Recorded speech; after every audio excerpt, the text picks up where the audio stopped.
Oh, we're live. I didn't see that. It says here live for 13 seconds, and we're sitting here. Sorry, I didn't see the go live sign. So, hi, this is Jeffrey Wernick. I'm here with Ryan and Bruce, and of course, this is Fein Points. Today's topic will be is Obama guilty of treason? But first, we'd like to start off with some video that Ryan had shared with me. With us. So I will click on the video now and we'll watch it, and Ryan can give it some context. ¿Ah? No. Okay. Pregunta, ¿quién está aquí legalmente? Si no nos dice la verdad, le vamos a poner más cargos y van a durar en la cárcel más tiempo. ¿Ok? Yo. ¿Mande? Yo estoy ilegalmente. ¿Qué? No lo hago. Ilegalmente. Ok, vámonos. Abre la puerta. Abre la puerta. No, vamos a pelar. Wait, Vamos a salirnos todos. wait. Hey, Wait, hold up. abre la puerta. Hold up. Hold up, nothing. What? You guys have no rights to do that. We don't have rights to do that? No. Pero ¿por qué? Okay, go ahead and get out, please.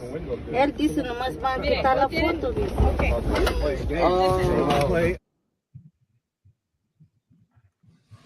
Wait.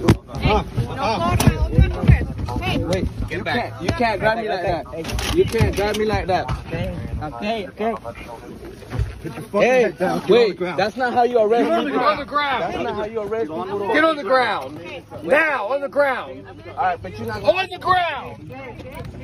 All right, hold on. All right. Hey, what you guys doing? That's not how you arrest people. If y'all gonna arrest people, y'all gotta arrest people regularly. What y'all doing, bro? Hey, Kevin, no resistas, yeah, no resistas. What am I doing? Hey, Kevin. Hey, y'all Get on the ground. All right, bro.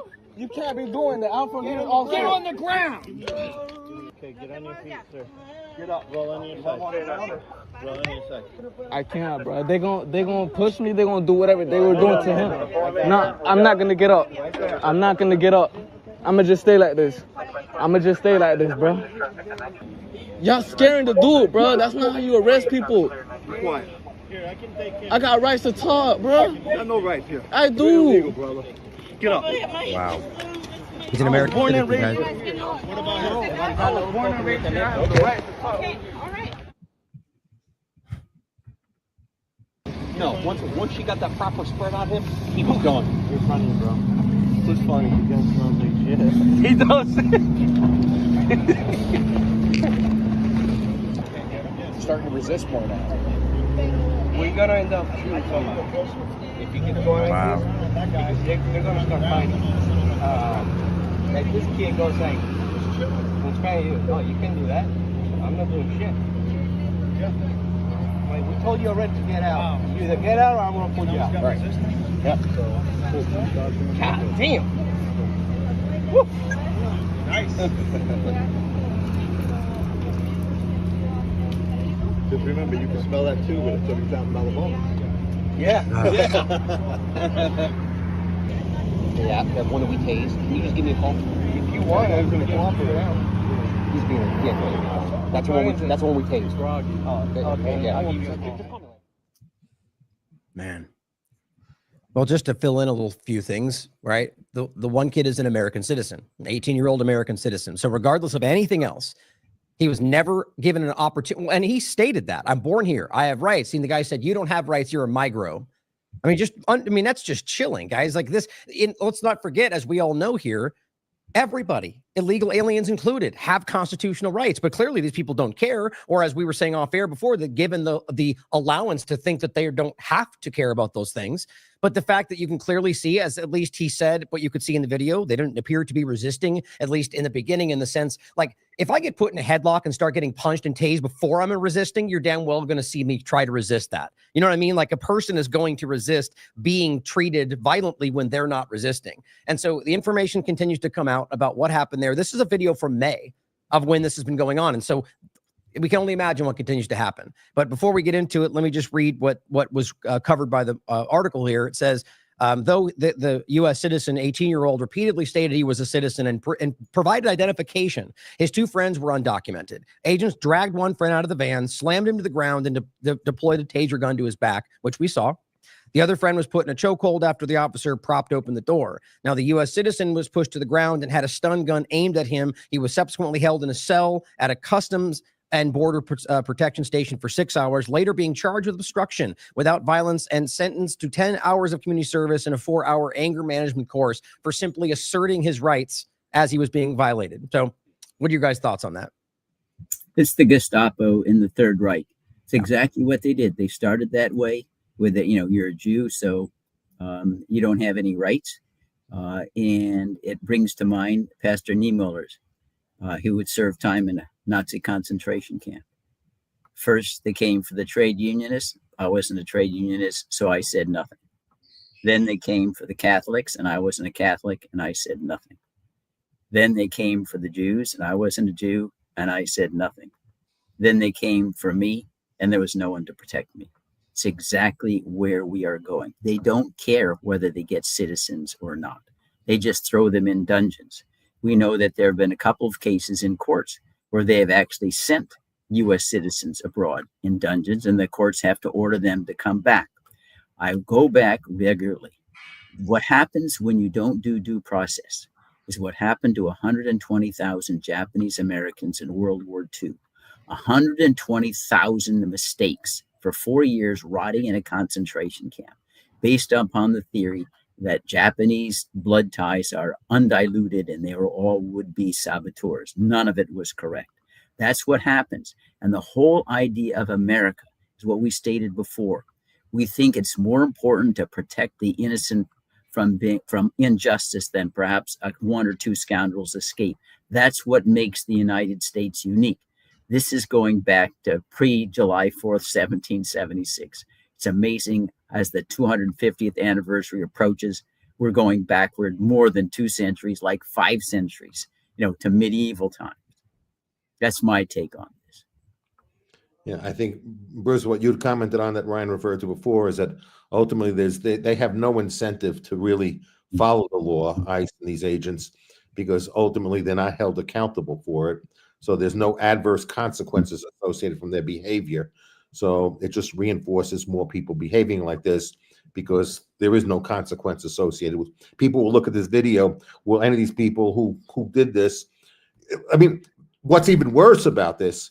They converted the citizen into a criminal by saying he obstructed justice. So to justify their torture of these people, they then you're obstructing me from beating the shit out of you. So I mean that's pretty what's the charges. I want to beat the shit out of you, and you're resisting me beating the shit out of you. So you're obstructing justice because I want to beat the shit out of you because I'm allowed to beat the shit out of you because nobody's going to stop me from beating the shit out of you. And yes, you don't have rights. You identified yourself as a citizen, but with me, you don't have any rights. Okay, so this person said he was a citizen. They had no reason to believe he was not telling the truth. They didn't confirm whether he was telling the truth. And in spite of that, they still told him he had no rights. Okay. That's what we witnessed. Okay. Their witness is the fact is they didn't care whether he was a citizen or not. Okay. And Jeffrey and Ryan, they didn't, as you point out, they didn't get fired. They didn't get demoted. They didn't get rebuked. They were probably given an honor award by a Holman or Donald Trump. But we need to remember this problem can be cured by Congress. Congress can create by statute remedies, requirement of disciplining agents like this. They're doing nothing. I mean, Democrats looking for an issue to run on, they ought to do it. They can say we're not in favor of having the unauthorized remain here, but we're in favor of due process like everybody else. The Democrats do nothing. They're so anemic. They just stand up, jump up and down. They don't understand the structural problem that's at work here. But the American citizens need to come and say, this is not acceptable to us. We need you to create due process protections. And so there's incentive to follow the law. None of these people were armed, correct? No, No, no. no, At least no, no, just what you're saying. None of There's them nothing. represented a real threat to any of the police. Right. Right. And the video clearly shows that the one guy that they were referring to as resisting, I mean, as we saw, he ultimately was headlocked before he's even given the opportunity to resist. And let's remember the things that seem to go by the wayside right now. They're not identifying themselves. There's the guy's a citizen, or regardless, there's no process that where they're hiding their identities. And we heard in the video, they're gloating about a $30,000 bonus. What is that contingent on? Whoever they can grab, numbers, or the guys said people are going to start getting shot. Like these are, Gestapo is the perfect way to put it. But these people are acting without restraint. They sound like they want to start shooting people. I mean, exactly. Like and they probably get like Bruce said, they probably get an award for it. Yeah, they get an award for it is exactly right. But it goes, and then we have to keep lobbying and screaming at Congress. You cannot let this endure. It's because you are doing nothing. Pass a statute that makes it clear that there's damage remedies for this, and eliminate these ridiculous immunities, and go out there and champion the idea of due process. I mean, John Adams won his fame, even though he lost temporarily during the Revolutionary period, because he was defending British soldiers from unfair charges, and they got acquitted. That's John Adams, second president of the United States. That's what America is about. That's what makes us different from other countries. I don't care whether in the short term you may lose a vote or two. So what? You're doing the right thing. That's what it means to be an American. That's why 56 signatories of the Declaration signed their death warrants to do the right thing. That's what we need to recapture if we're going to prevent falling off of a cliff. But it's the point you always make, Bruce, that in my opinion, at the very least, left or right is sort of irrelevant when it comes to the pursuit of power. And so right now, left and right, Democrat, Republican in positions of power in Congress are more interested in empire and maintaining that power than individual rights. And that's apparent because we've gone over this on the show, 16 different examples of why Congress has not just the ability, the potential, but the slam dunk opportunity to impeach a president. And they won't, and it's just sad. They're so anemic, even with regard to the Epstein files. There's the U.S. Supreme Court a century ago, it was a case called McGrain and Dougherty, said Congress has inherent contempt power. They can detain or fine anyone, a recusant from their subpoenas or demand for testimony. They don't need to go to court and wait 5 years. They don't need to send it to the Justice Department for criminal. They have inherent contempt power. They haven't used it. There's the Epstein files to say, listen, what's going to happen? They're never going to get them because they'll say, well, we go to court, we'll sue. 10 years from now, they may get a court judgment. I write to them 15 times. You have inherent contempt power. They won't use it. They're cowards. They're anemic. And they're going to stay that way unless we kick them out of office. Right. These are the most horrible of the horrible. These are the Roman senators in the time of the Roman emperors. Yeah, I have to tell you, this is years ago. This was in the 1980s, early 1980s, around there. I was living in New York at the time. I flew to LA. I flew to LA because I got invited to speak at this bank structure conference. It was back when I had I was a founder and CEO of my asset liability company. And so I gave a talk, and a friend came to visit me. And when we were on the way to the airport, my brother was living in LA at the time. So I said, let's get together before I fly back to New York. So he said, where I was and where he was, he said, there's this little, get off at this exit, and there's a little a very small strip center there, convenience center, wait in the parking lot and wait there for me. So we're sitting in the parking lot, my friend and I guess somebody from one of the stores must have thought that maybe we were casing the place out to rob it. So the police come. So some two officers come out and roll out the window. What are you doing here? Well, I'm waiting for my brother. So then they say, show some identification. We show some identification. So then they say, then I say, look, I'm going to have to leave soon, whether my brother shows up or not, because I have a flight. I'm flying back to New York. So they said, what are you, a smart ass?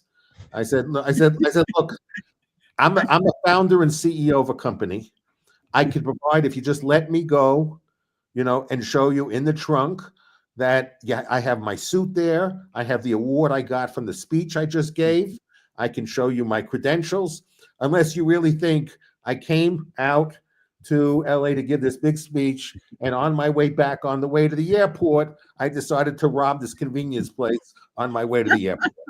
So let me just prove to you, I am who I am. You know, I am what I did, and I think you'll come to the conclusion that I probably on the way to the airport. I didn't come here to case this out. And my friend here is also an executive at an investment research company. So the guy said, "You're really a smart ass." So he said, "Get out of the car." So get out of the car. They pulled a gun on me. Okay, Wow. 2 of them pulled a gun on me. They tell my friend, "Start the car." So he starts the car, and they tell me to put my hand on the hood of the car with the engine running. So I ended up with burnt hands because that's what they wanted. They wanted to torture me. They thought I was a smart ass. So they figured out, given the fact that I was a smart ass, I put my hand on the car. And then they told me, "Why don't you keep talking? Why don't you keep talking?" I said, "I am going to keep talking." So, I mean, either way, you're going to have my hands here anyway. So, and I'll make the bet you're not going to shoot me. So I'll just keep the hands here and I'll just keep talking. So I just kept talking, and then after about half an hour of my hands just sitting on the hood of the car, and you can imagine a car going back then with the big engines on how hot the hood gets, and so my hand had burns on them, and then they said, "Okay," after half an hour, and I'm sure they were having fun. They must have cleared me before that half an hour. They just thought this was funny, and they were going to show me, prove their authority over me. So they were having a fun time to prove what their authority was over that. So when I finally said, "Let me go," I said, "You must have discovered I was telling you the truth. And we didn't have to go through this, and you didn't have to torture me." And they said, "Do you want to get arrested?" And so I said, "For what?" And they just said, "Just shut your mouth and get in the car." But I mean, I might have just kept talking, but I didn't want to miss my flight. But they were not very pleasant. So and I'm sure if I probably would have lodged a complaint against them, nothing would have happened. So then I might have found out that I was now charged with obstructing justice or something like that. Right. And they would have invented some charge against me to justify the charge I made against them, because they can get away with it. That you'd have to spend money to fight in the first place if you wanted to, like it's such an inverted, broken system, but my thought is that this comes back to, like authority in general, like right now it's very much might makes right. And I think it's been that way for a long time, as Bruce points out often, it's about empire today. But that it's sort of like as I credit to George Galloway, calling it rampant lawlessness, right? That's where we're at today in the world, foreign policy, domestic, and this bleeds into the average people, right? You have kids growing up watching this as the government tells you in every show, in every cartoon, in every corner that this is, we're the good freedom fighting, and so then you look at the world, you look at the killing and the illegal acts, and it becomes synonymous with good and freedom in the minds of people that are, and so my point is this bleeds into people in those positions. And then you get police officers, detectives, and lawyers and doctors who start feeling like that is acceptable, that when you're in control, when you're in power, what you do is right regardless. So if we had a leadership and authority that showed the world that even with power, you strive to be, good and with principle and integrity, that's what I think would, you're still going to have the bad ones, right? But that's what I think this all stems from. As you look around, people in power are taking advantage of that power damn near everywhere you look today. And that's just a sad reality. You're spot on, Ryan. And let me read you this. This goes back. It really hasn't changed much in thousands of years. This is Thucydides writing in the history of the Peloponnesian Wars, where the Athenians come to the island of Melos and say, you got to ally with us and pay us tribute. You can't assume neutrality. And the Melians are arguing, well, you're going to want neutrality at one time in your own sphere. And so this is what the Athenians say. You'll remember how close it prescribes things today. Of men, we know that by a necessary law of their nature, they rule wherever they can. And it is not as if we were the first to make this law or to act upon it when made. We found it existing before us and shall leave it to exist forever after us. All we do is to make use of it, knowing that you and everybody else having the same power as we have would do the same as we do. There's no ambiguity. This is 2,000 years ago. We're seeing it every day. Every man, it's been the iron rule of law. They want to rule wherever they can. Why they want to rule? Because they get this adrenaline high by telling other people how to live their lives. That's how brutish these people are. And you're exactly right, Ryan. That's what you see every day. It's not, in fact, you just turn on the TV set. People say, well, how do these kids come to believe these? They watch TV or streaming. It's everywhere. I mean, now even the Thais and the Cambodians fighting over some temple on the border, killing each other. It's crazy. They're everywhere in the world. And because we no longer are back to, I say, the July 4th, 1776, and understanding America is an idea. It's an idea about due process, fairness, hard work, rule of law.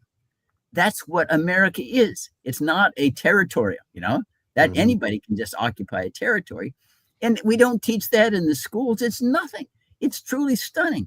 And I'll wager that come next year, when we have the 250th anniversary, will they be celebrating, those who were risking their lives, fortunes, and sacred honor for our unalienable rights? I mean, we don't have any rights at all. Not only are they not unalienable, so we'll have the fireworks and we'll have all the glory of going abroad in search of monsters to destroy, the shores of Tripoli, bombing Iran, going into Ukraine or whatever else there is. There won't be any genuine understanding of what America was made of at the time of our birth. It's ridiculous, but without education, it's hopeless. You got to educate and inculcate a new set of values. And now what are people seeing? They're seeing a president who says the Constitution does not apply to me. Yeah. And the people that he's rewarding in law enforcement are saying you have no rights to a citizen. Okay. Yeah.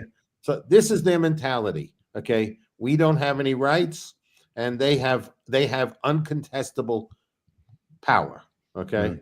So this is and the sad thing is many American people are okay with this. Yeah.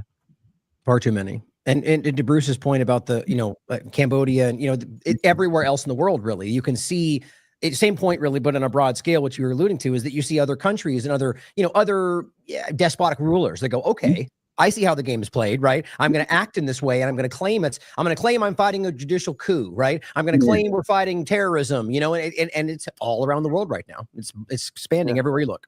Yeah, I was curious. Go ahead, Bruce. You want to say something? I was just going to say, right after 9/11, everybody knew you could get the United States to enable you to do anything. Just say, well, we're fighting terrorists. You don't have to prove anything. As soon as you call your opponent a terrorist, okay, you can do whatever you want. And that's why Trump's resorted to, and gangs now are foreign terrorist organizations. Right.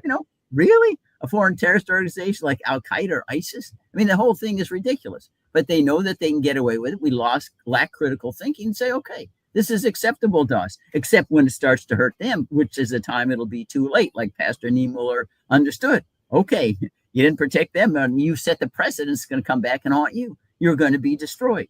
It goes back to that lines in A Man for All Seasons about, well, listen, I'd protect the devil, with the law, because what's going to happen if you cut all the trees down? The devil pursues you, and you want the law to protect you. They won't exist anymore. Right. And that's why we need to be far sighted. We can see exactly where this is going. Mm-hmm. It's a one-way street. And no one said it's not going to stay just the handful of citizens now. They're coming for us because we believe in liberty and due process. They're coming for us on the installment plan. And the concept of inalienable, unalienable, inviolate, whatever word you people want to use, the philosophical concept beyond that is that the founders who wrote our foundational documents said this is natural law, okay? Right. That these rights are not privileges. They don't come from government. They come from nature, and no government can take away anybody's natural rights and be considered a legitimate government.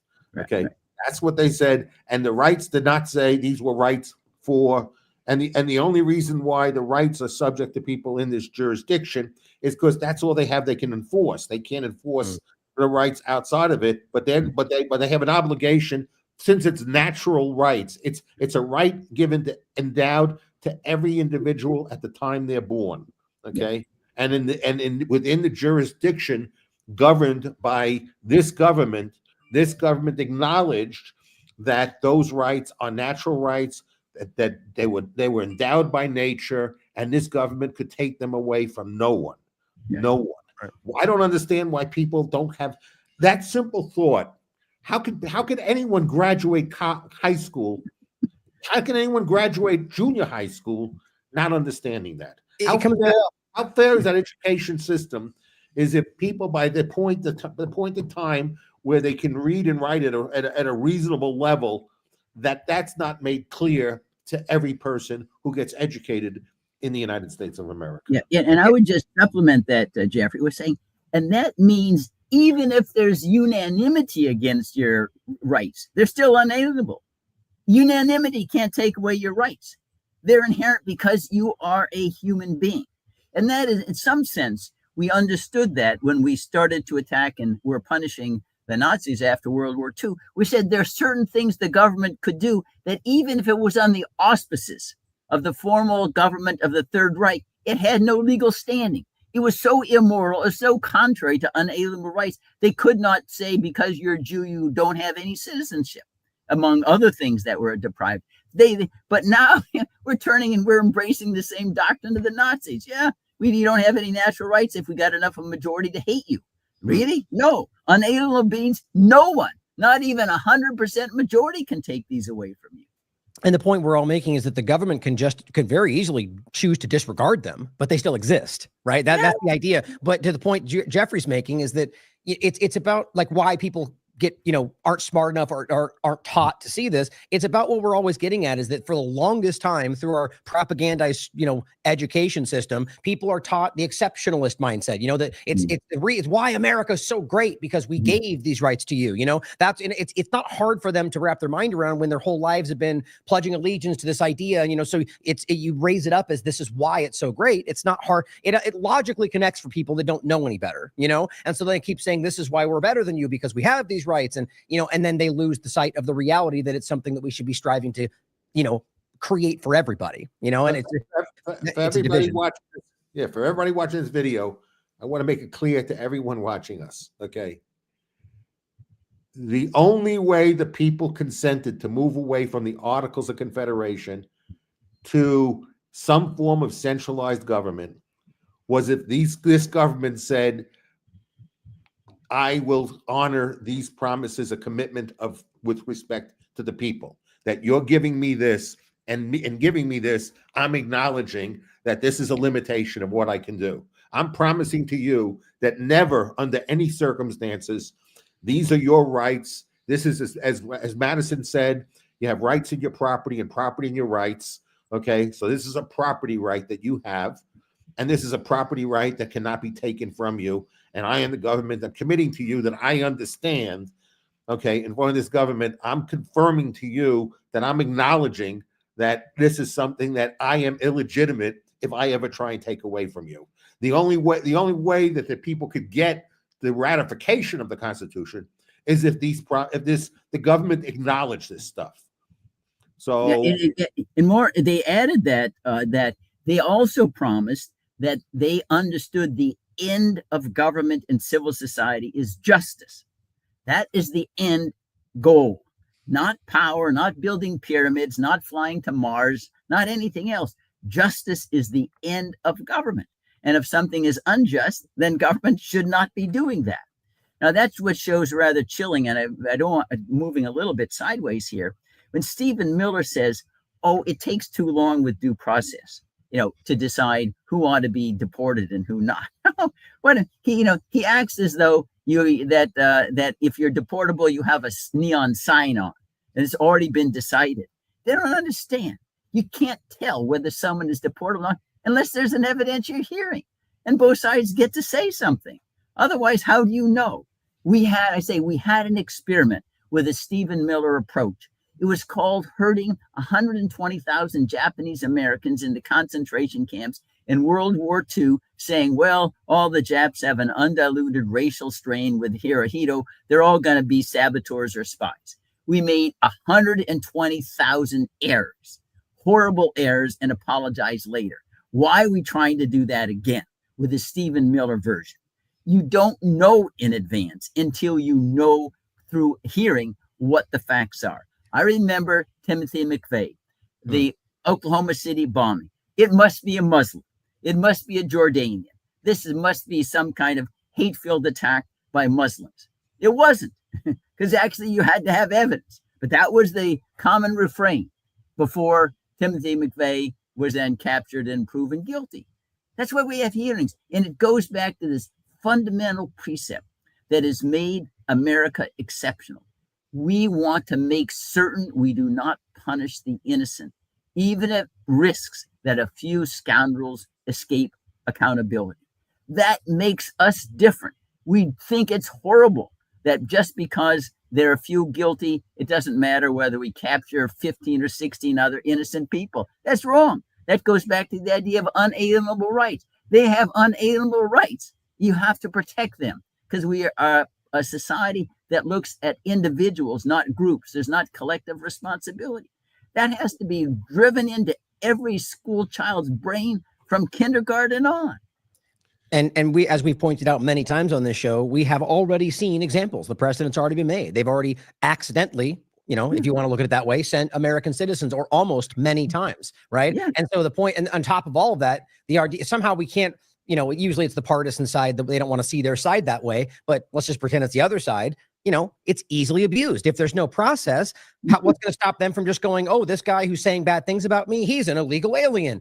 Grab him. By the time you're in El Salvador, nobody knows that you're a U.S. citizen because you were never given the opportunity to present that evidence. It's very simple, but my mind is that most people are aware of that. And so it's a line of people that are either willing to do this because they think this is their political agenda versus the other side, or just that they don't care. And I sadly, there's a lot of those people, but I'd like to believe it's not the majority.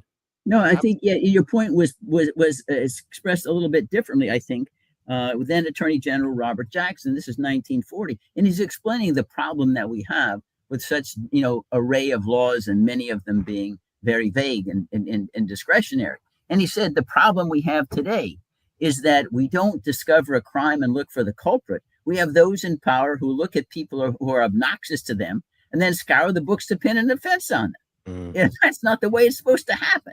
But we know, being understanding the political sphere, we know without constraints, law enforcement will be warped to go after the enemies of those in power. That's just the way it works. And that's why you want to handcuff them with as many due process restrictions as possible. Right. And be very, very dubious of anything they say.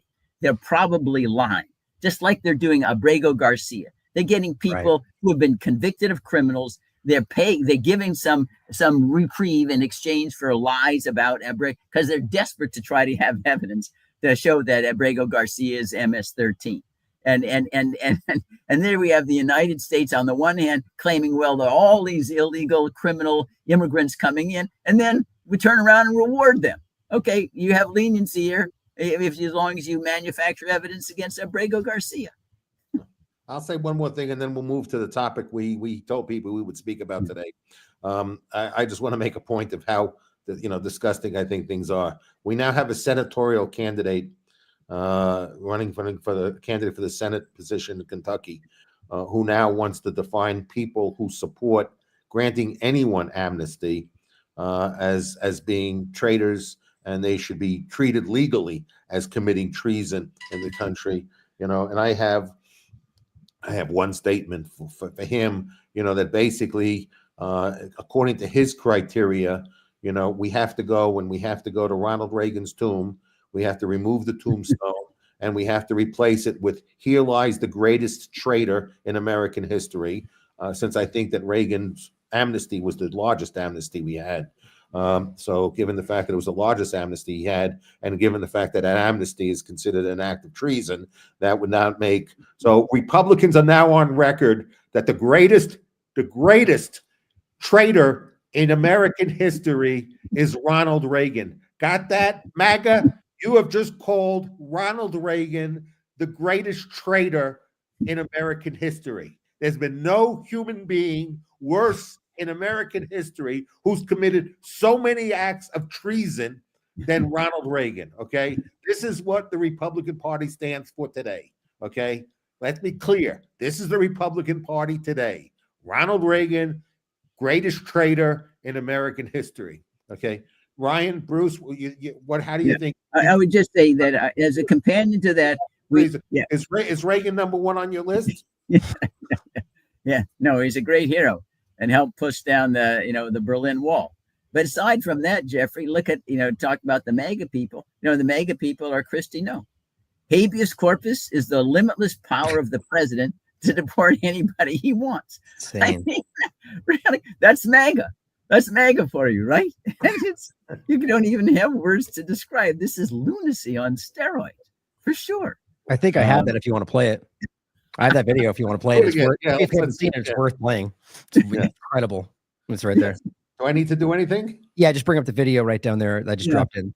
Oh, okay. Secretary Noem, what is habeas corpus? Well, habeas corpus is a constitutional right that the president has to be able to remove people from this country, suspend their right let me stop you, ma'am. Habeas corpus, excuse me, that's incorrect. President habeas Lincoln corpus, used it. Excuse me. Habeas corpus is the legal principle that requires that the government provide a public reason for detaining and imprisoning people. If not for that protection, the government could simply arrest people, including American citizens, and hold them indefinitely for no reason. Habeas corpus is the foundational right that separates free societies like America from police states like North Korea. As a senator from the Live Free or Die state, this matters a lot to me and my constituents and to all Americans. So Secretary Noem, do you support the core protection that habeas corpus provides, that the government must provide a public reason in order to detain and imprison someone? Yeah, I support habeas corpus. I also recognize that the President of the United States has the authority under the Constitution to decide if it should be suspended or not. It has never Let us be clear, though, it has never been done. It has never been done without approval of Congress. Even Abraham Lincoln got retroactive approval from Congress. So what's funny is she clearly, the defense was, she knew she was just making a point. No, she very clearly tried to stress Lincoln used it, right? No, she didn't use habeas corpus. It's just so embarrassing. It's clear she didn't know what that meant. And that's wild to me. Remember, understood. The only person relevant in government is the president. It's an omnipotent president. The courts don't exist. The Congress don't exist.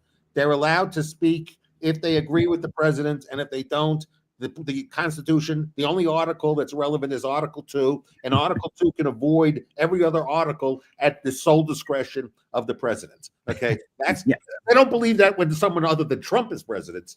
Right. Okay, they don't believe that power is conveyed to every president. They think the Constitution said there's an exception. When Donald Trump gets elected, we all know he's the savior, and we will convey this special power to Donald Trump during his presidency. Okay, because they would not be giving these speeches for Joe Biden and Joe Biden having these powers. Okay, they wouldn't.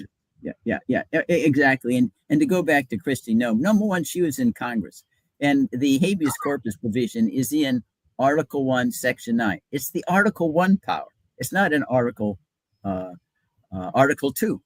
And the Supreme Court has declared that only Congress can suspend the great writ of habeas corpus. And when Lincoln did it, and in a time of emergency, he went to Congress on July 4th, 1861, and said, what I did was illegal, but I'm going to ask you to ratify it retroactively. Right. But I didn't have any. And Congress ratified it retroactively. He did that, and he recognized that he was beyond his authority. He didn't say, I'm president, I can do whatever I want. He said, no, I'm under the law, but you can ratify what I did. And Congress did it. I mean, Mr. Trump, number one, is not confronting an emergency like Abraham Lincoln did. And number two, he's not asking Congress to do anything. He's just saying, I can do this unilaterally without any congressional action whatsoever. He's gone so far through his OMB director to say appropriations of Congress, the power of the purse, they're advisory only.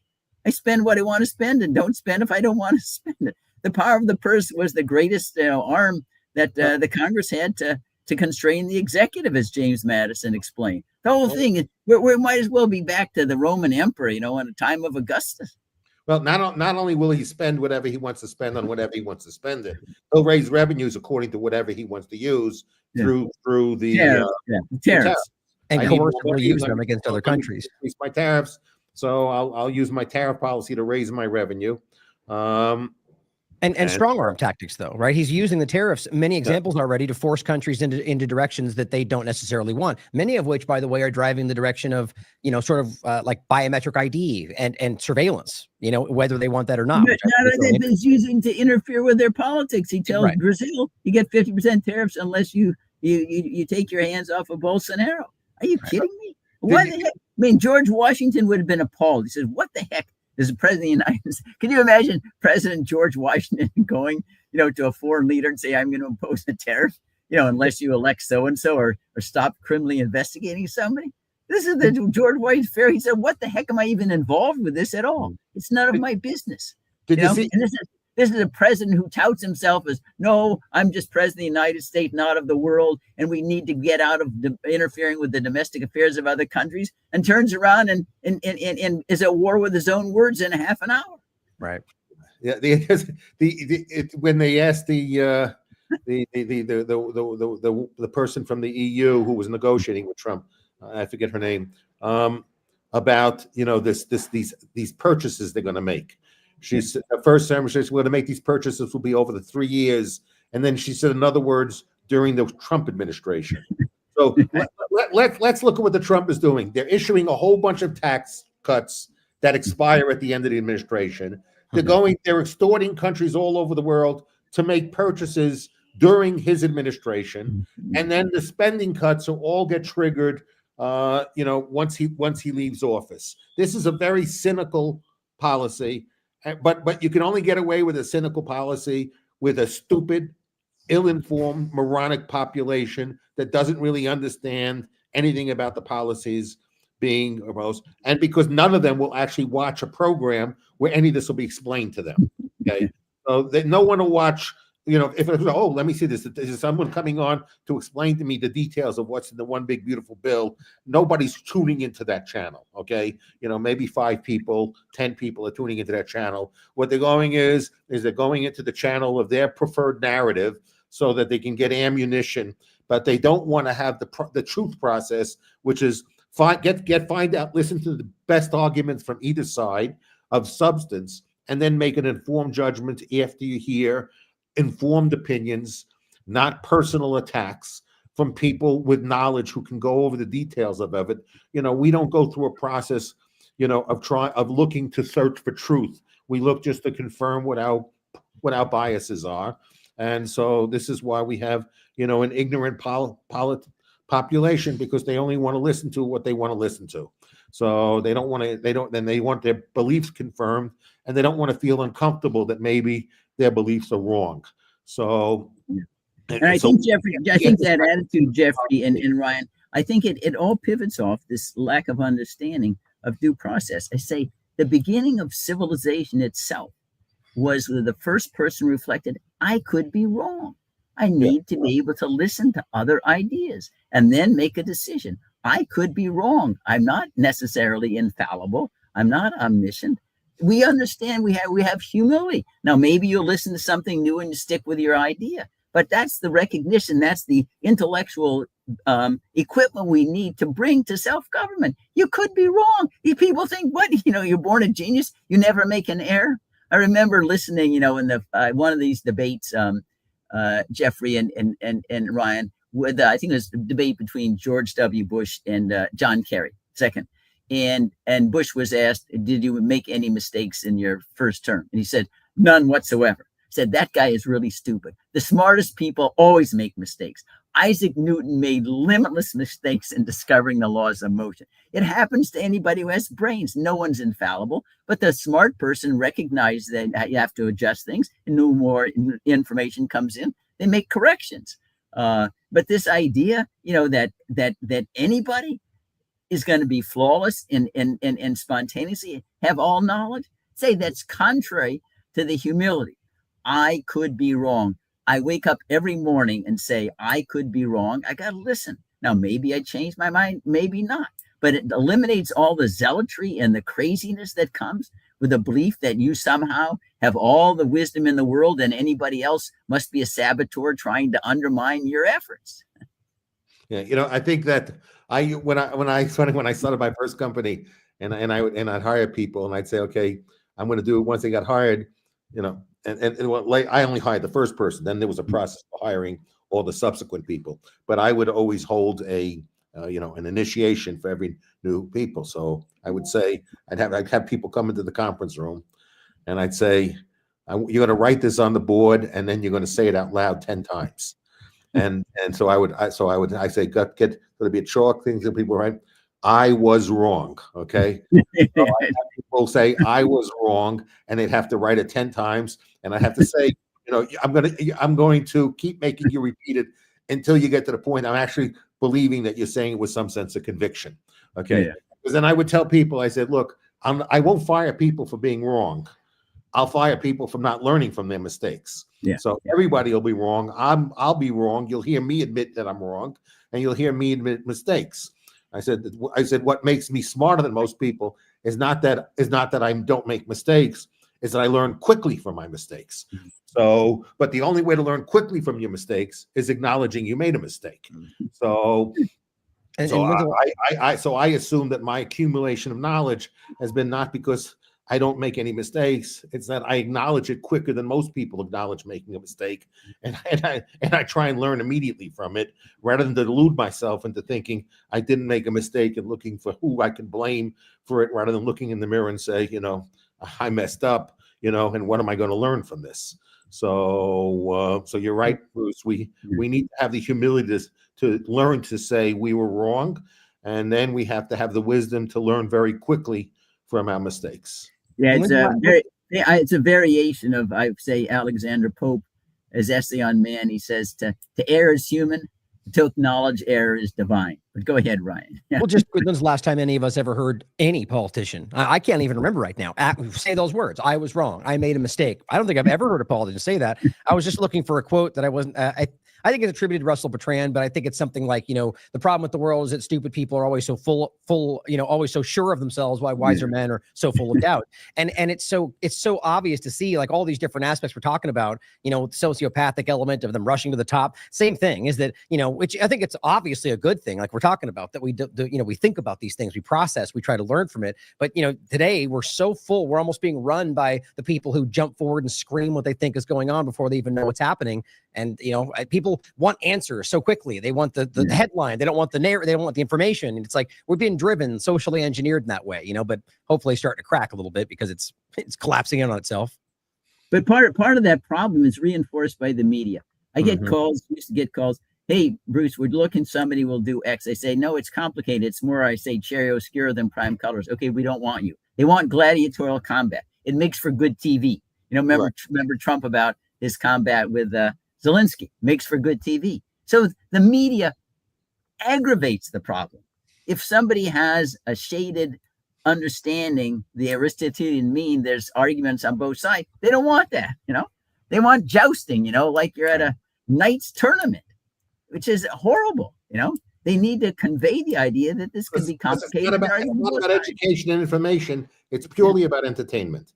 There is no news anymore. Everything is entertainment. They try to make everything entertaining, okay? And to make it entertaining, you have to take the information content out of it, okay? And this should make us question whether what we're seeing is even remotely connected to what's actually happening. Like, this is the bread and circuses, right? We're watching the show while the real stuff's happening in the back room. Like, that's, probably happening for a long time now. Yeah. Okay, let me get to the is Obama guilty of treason? So I'm gonna give a preface to this. And I'm gonna ask Bruce to go in there. Okay. So apparently some accusations seems to be is that Obama did not follow the intelligence assessment. And so far, because of the fact is that the intelligence assessment, and there's no evidence here of what Obama believed, because all we hear are statements of Brennan and statements of other people. So what Obama believed or didn't believe, this doesn't seem to be any really evidence of this. but people are attributing to the fact that maybe he committed treason because you have to follow the intelligence assessment. Well, I'm going to first make a case about, how many people. Trump had an intelligence assessment about Iran, that Iran was not building anywhere near it. He decided to ignore the intelligence assessment. Okay. What the damage done there, he's given his own assessment that's in conflict with the intelligence assessment, and he's not coming up with the information where he got from that being in violation of the intelligence assessment. North Korea's nuclear capabilities, Trump also misrepresented that. Trump has also misrepresented the fact that there was evidence that Russia was trying to have an impact on the election. Okay, there was no evidence of collusion, but there was impact that Russia was trying to do things to have an impact on our electoral process. And we also have a situation where Trump challenged another election. Okay, even though everyone in government had told him it was a clean election. So it's kind of funny. In 2020, the whole intelligence community told him, and yet he decided to try and sabotage. First, he tried to encourage a rebellion so people would occupy the Capitol and kill members of Congress and hang Mike Pence, and then install fake electors after they killed the existing electors and install him as president based upon something that they went to court, as Bruce, you said, over 60 times, lost every single time. Okay. Their own attorney acknowledged that they had no evidence. Okay. Giuliani went out and kept on telling people, I'll have evidence, and I didn't show you evidence. And subsequent to that, Trump had $100 million given to him to find evidence.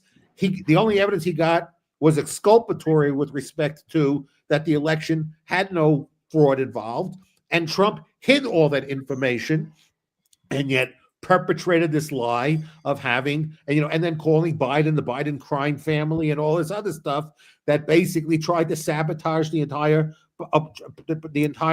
Biden administration for the next 4 years. So, and the Republicans kept looking for ways to try and figure out how to impeach Biden, during this period of time, and Trump calling them the Biden crime family and calling himself the victor and calling Biden an illegitimate president. What information did Trump ever have? What authority in government who did work on the election told Trump that it was a dirty election? Okay. Remember, he got angry, Jeffrey, at Chris Krebs, who was his election digital guy, who said it's the cleanest election ever. And then he fires him because he didn't like the answer that he was getting. I really quickly before we get into the Obama side of it, we have a president who has basically ignored a lot of intelligence assessments. Yes. Is the argument that if you ignore an intelligence assessment or say something in contradiction to the intelligence assessment, knowing it's not, and one other thing I will say also, he also had the intelligence assessment that TDA, Trinidad, okay, was not a military wing of Maduro and the Venezuelan government. Well, now they don't even say it's a Venezuelan government. They say it's a hostile takeover by a terrorist group of the government. So that it's an illegal and illegitimate government. No, Jeffrey, they are insisting that is a part of that it's an agent for the Venezuelan government, because their invocation of the Alien Enemies Act requires that they declare that we are in a state of war in the country. We are in a state of war with Venezuela, even though his own intelligence says we're really not at war with Venezuela. Maduro hates these guys. Same idea that Saddam Hussein was in cahoots with 9/11, which 9/11 perpetrators would have probably killed Saddam Hussein because he's a secularist. So anyway, we know that. But then I want to go back, Jeffrey, and I think then Ryan come in. This is the definition of treason. It's the only crime that's specifically defined in the United States Constitution. It's in Article 3, Section 3. Treason against the United States shall consist only in levying war against them or in adhering to their enemies, giving them aid and comfort. And you cannot be, it says, no person shall be convicted of treason unless on the testimony of 2 witnesses to the same overt act or confession in open court.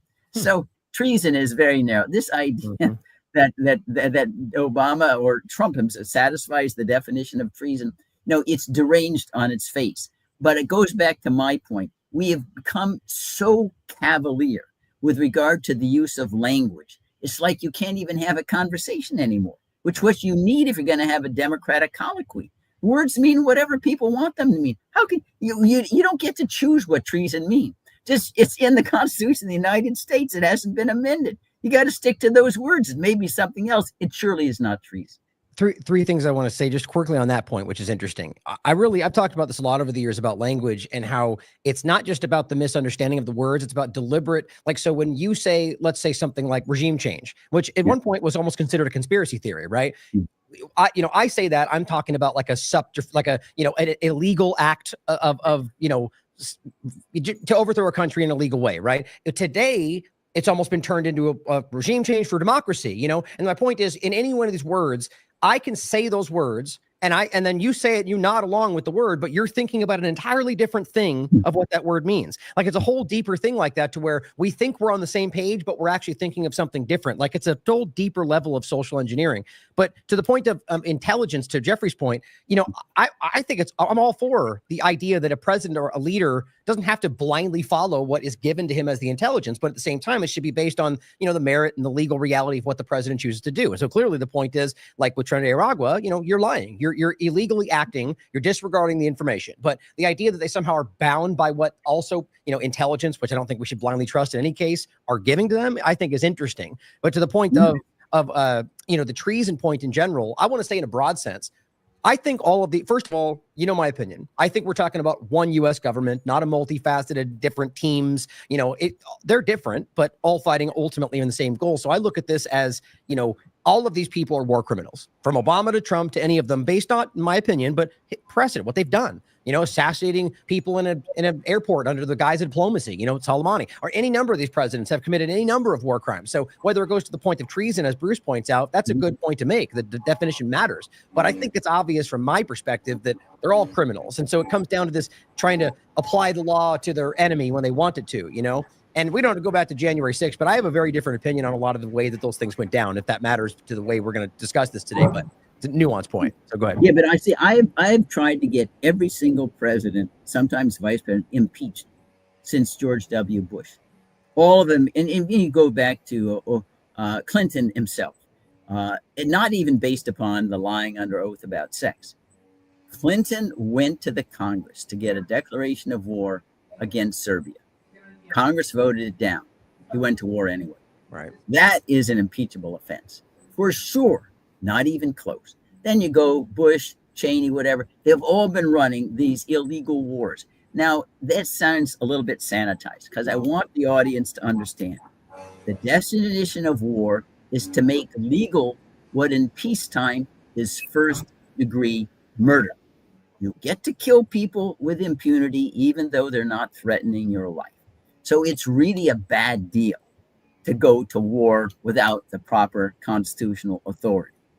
And in times of war, the law is silent. So you end up like the Japanese Americans, all herded in concentration camps. We learned after 9/11, we had no rights of privacy. They intercept everything, every conversation without any warrants. Due process is out the window, all of that kind of thing. But you are right, I think, Ryan. For 25 years, we're running presidents more than that. All of them flouting the Constitution, committing impeachable offenses. Sometimes they're war crimes, sometimes maybe a little bit short of war crimes. We just pretend, hey, we don't have to comply because we're the strongest country in the world. Who's going to make us? We have the power. The exact attitude King George that we tried to get away from on July 4, 1776, with unalienable rights and government by the consent of the governed. But I go back. This is only going to change if the people throw out of office these brigands, these offenders against the Constitution daily. If you don't do that, it's a one-way. We know exactly what's going to happen. You endow anybody with limitless power, and they're going to turn into a scoundrel and do everything they can to aggrandize themselves and screw you. That is what's gone back. Read history. It's 1,000 times over. It's as constant as the force of gravity. Go read about Nero and Claudius and Tiberius and Augustus. They all have done the same thing. Every single king in the history of the world. And when we turn a president into king, they're going to act exactly like kings have done. Yeah, I think both Bruce, you and Ryan have said it very well in the sense of, first the concept of we continue to abuse language so that words mean nothing. So, Ryan referred to treason. You referred to actually defining what it really meant, and people just throw it out there, not really defining a term. I always say people people should have the discipline of like what lawyers have. When you first start negotiating with parties, the first thing that comes in a contract, the stipulations, is a definition of terms. So whenever you use a word, everybody understands what every party is saying. We understand that every time you use this word, we know what it means. Okay. So when people there is, for the purposes of what, so are they using the word as a propaganda tool, or are they using a word as a legal tool? It sounds like a legal threat that they're making. If they're a legal threat, they should define what treason is, and then define of what the crime they're accusing him of is consistent with that definition. So, of course, they just throw out a word that they know will have an emotional impact, and they take this information and they say, sounds like treason to me, without being really a defined term, and it's a legal defined term, because they don't really care, okay? Yeah. Don't really care. So it's called producing bullshit, okay? They're intentionally producing bullshit. Meanwhile, while they're intentionally producing bullshit, they intentionally produce sufficient bullshit, that basically, going back to the point we also discussed, there's so many producing, it's like the Gresham's law of bullshit. Okay. There's so much bullshit in circulation. It forces anything that's not bullshit out of circulation, because the only thing that's communicated is an inundation of bullshit. Okay. So you get on TV, whether you're watching Fox or MSNBC, whatever, you're just listening to bullshit. But people are listening to bullshit that they find entertaining because they don't want to be informed. They want to listen to bullshit that they like. Okay. So people want to hear bullshit. They want to speak bullshit, and they want to speak bullshit with people who agree with their bullshit, or they like to argue with people who have other forms of bullshit, and they enjoy the process of owning people who have a different form of bullshit and thinking that their bullshit dominated the other bullshit. So Jeffrey's new book called Bullshit's coming out next week. Just by the way, just kidding. So I mean, this is the absurdity of our communication today, and the complete debasement of language that makes it really impossible. If you can't agree upon what terms mean, you just can't communicate with anyone else. If you're using words and there's no agreement on what those words are meaning, and you're making those words to mean something, you look up a dictionary and you see a dictionary doesn't conform with the word you're using, and you don't care. So we're just completely debasing our ability to have any kind of civil conversation with each other, because we're not trying to define what our terms mean and taking those words seriously. Instead, we want to reach out to people and bullshit them, propagandize them to provoke an emotional response from them, because we don't want to appeal to the intellect. We don't want to appeal to, like what Pearl would say, the gray cells. We don't want to appeal to people's gray cells. We want to appeal to their stomach. Okay, yeah. That's what we want to appeal to: their emotion, their stomach, something visceral in nature. Okay, that's what we're looking at. Nothing cerebral in nature. Okay, so everything visceral in nature to get people angry. That's what it is. It's to provoke anger. Okay, it's to provoke rage. The communication is not to inform or educate. It's just to provoke anger and rage. A point that I often make on that is about how emotion circumvents logic, right? And this is a common understood, you're in an emotional state, you act irrationally, right? And I think there's a logic of pushing people to a state of heightened, like cortisol, where you're just like constantly in a fight or flight state where you're reacting as opposed to thinking. I think that's a really important, like, political manipulation. And another good example is like the word insurrection that Stephen Miller throws around like it's every other day, people sitting in a sit-in in a library. Now, insurrection, and I think it's the same thing going back to January 6th. It's the abuse of these words in ways that are, meant to water down what they really mean, like we're talking about. And back to the Obama point of it all, it's interesting how this is coming about, where Donald Trump is accusing him openly now apparently a bunch of stars and people in Hollywood, but accusing Obama of treason. And a good point that people made is, and again, my point, I think they're all criminals, but is that how can you stand up as the president and accuse somebody of treason and then nothing happens, right? There's no investigation, there's nobody being arrested. And the point made online is like, does that then make him complicit in said treason? If it is in reality, it's interesting thing to think about. Cause I think the major point we're all making is that it's an abuse of language and it's not legally the reality, even though in my opinion, they are criminals. And so what does that really mean is happening? I think nothing's going to happen. It's just that he just wanted to he wanted to get the Epstein files out of the headlines. That's all it was. And they know that he just utters anything. He could say, we're going back to the geocentric theory of the universe to say it as a distraction of the Epstein files. That's all it is. Mr. Trump does not use language to try to communicate content. It's all some kind of maneuver, to entrench in power, deflect attention from what his own wrongs are. But I think But he's not stupid. I say it goes back to what I wrote, recited with regard to the Athenians and the Melian dialogue. It is true that you can manipulate men because their inclination is to rule wherever they can. They get an adrenaline high. It takes education and brains to domesticate that hormonal instinct, if you will, in the species. And that's why you have to have enlightened leadership. People aren't going to come to that conclusion by spontaneous combustion. And they have to learn about it, and they have to see it in action. They have to see a George Washington there to believe it. Wow, he really does live the way that he speaks. And that's what we don't have anymore. Where's the examples? All of them, you're saying, Ryan, are correct. They're all depraved. They're all odious. They're all there just for the power game. They go leave office and make millions of dollars and sail off into the sunset. None of them are there to try to make the country great and understand that, no, it's not the occupant of the White House. It's the opportunity of every citizen to pursue their ambitions, develop their faculties with liberty that makes us great. Not you in the White House don't make us great. Not you in the Congress. It's the people and their opportunities to be a thinking person and have their dignity respected. That's greatness, not building pyramids. Yeah, and one thing I want to be on record.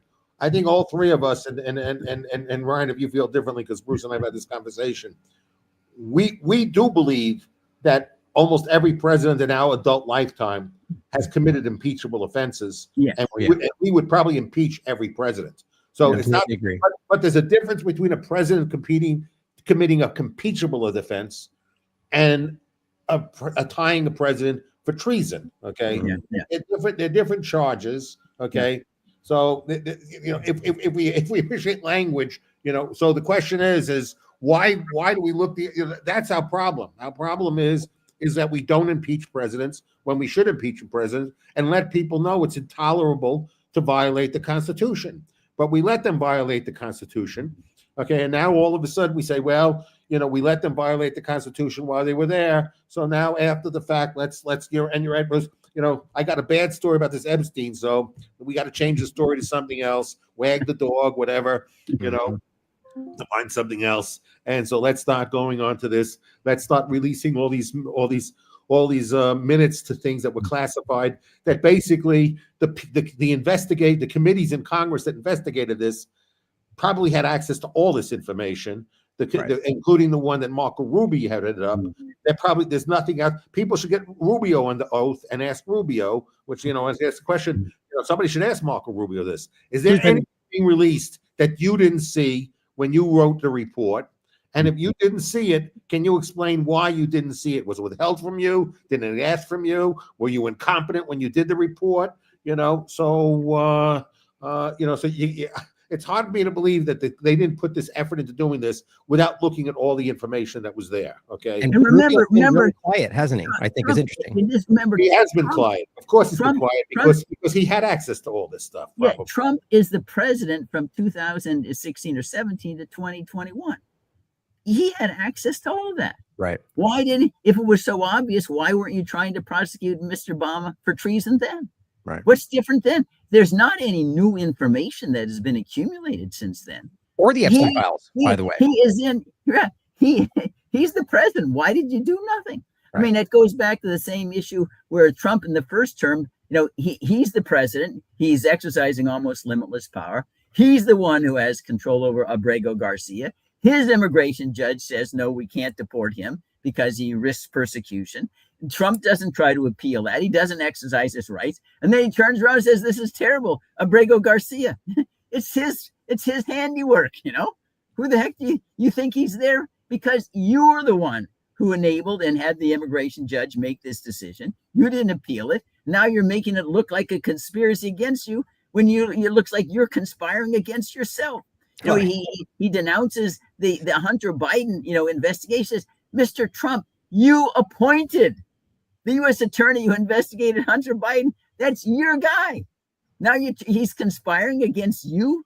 He appoints William Barr as attorney general. Now Mr. Barr is conspiring against him. You know, I have some questions for you, Bruce. Yeah. Okay. They supposedly had these meetings in December and January. Okay.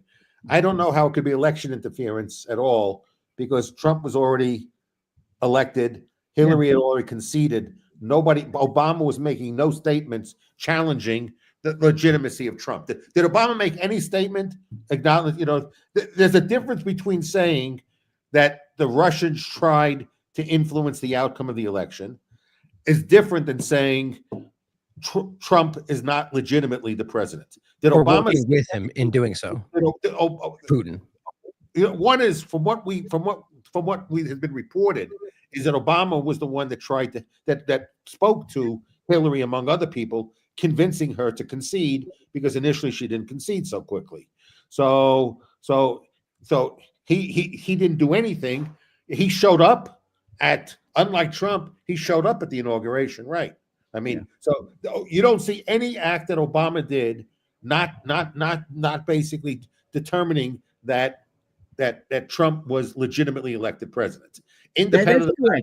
In fact, the affirmative statement was made that there is no evidence, despite the effort, that Russia influenced the outcome of the election. That is the companion statement with the one that they were trying, they didn't succeed, which means there really isn't a cloud over the outcome of the election. I mean, how can you say that fortifies the legitimacy of Trump, not undermines it? How is it overthrowing? Look, if Putin has a preference and had a preference, how is that overthrowing the they already said Russia tried and failed. So if Putin had a preference or not having a preference, Putin's preferences are not under the control of the American people, of Trump or Hillary or anyone. Putin no, but if it was known, Jeffrey and Ryan, if America know that it would probably hurt Trump rather than help him to have Mr. Putin come out and say, I'm all in favor of Mr. Trump. How many votes? How popular is Vladimir Putin in the United States? That would be you know, hanging yourself. So there's no way that Putin's preference could have assisted Trump. If anything, there'd been an albatross around Trump. But I think it's important, though, at least that, you know, what we talked about it last time a bit, right? The idea that it's clear that I think the point we made, we agreed on, is that I'll speak for myself. Every government in any situation is trying to influence the outcome of an election that they think will influence their lives, right? I think that's obvious. To what degree, I think is debatable, like the memes and Facebook, but whether that goes to the extent of like Putin and the government doing that for their interest, you know, that's the debatable part. But what's interesting is, you know, what you said, Jeffrey, is that, well, there's a big difference between whether or not that effort was made, and then secondarily, whether it had an effect, and then whether Donald Trump was working with that, right? But then going back to the Obama point of it all, we're talking about whether Obama tried to make all of this up in order to affect that outcome. But your point is that wasn't even really the agenda. It was just saying that it happened. But I think the insinuation is that clearly that shows that there was an illegal action, therefore he shouldn't be in power, which I get. Like that, your point is that it was never explicitly stated by Obama, right? But I think the obvious point to be made is that that's what the outcome would be if you were able to prove that there was, you know, that Russia got him in there. Everybody would then clamor for him to be removed. But the administration's own intelligence said it didn't impact the outcome of the election. Right. And Marco Rubio said that too. Marco Rubio said it didn't affect the outcome either. So the conclusion of the report itself, the report that was signed off by the intelligence community, the main assessment that's being challenged is the affirmative statement that was made, that was disputed by members of the intelligence community, is that Putin had a preference. That's the only thing. But the report itself said that whatever they did did not impact the outcome of the election. So So they your were point is, not how can you call that disputing. treason? So they never disputed the outcome of the election. So Right. what was the act of treason if they never they never questioned the outcome of the election? Okay. But doesn't this come right back around to the main point? I have a question, as Bruce. Mhm. Yeah. Who appointed the special prosecutor to invest Russia? Was that Obama?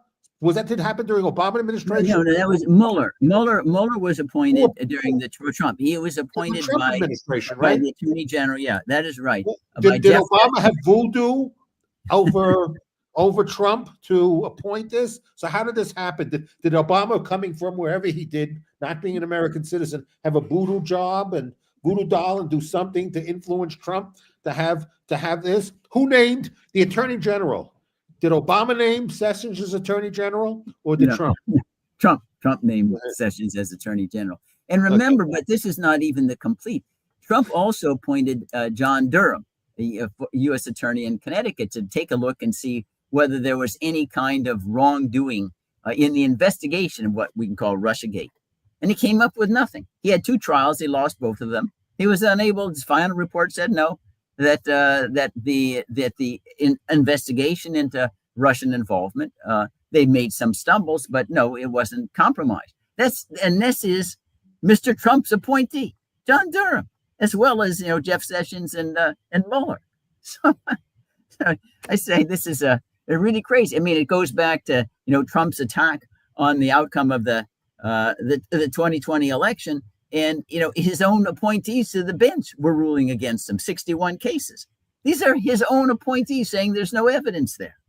I think this comes back to the point from the beginning. How many news shows were there where you heard Obama or anyone questioning the outcome of the 2016 election? None. Okay. So I'm kind of confused. And then what's the act of treason?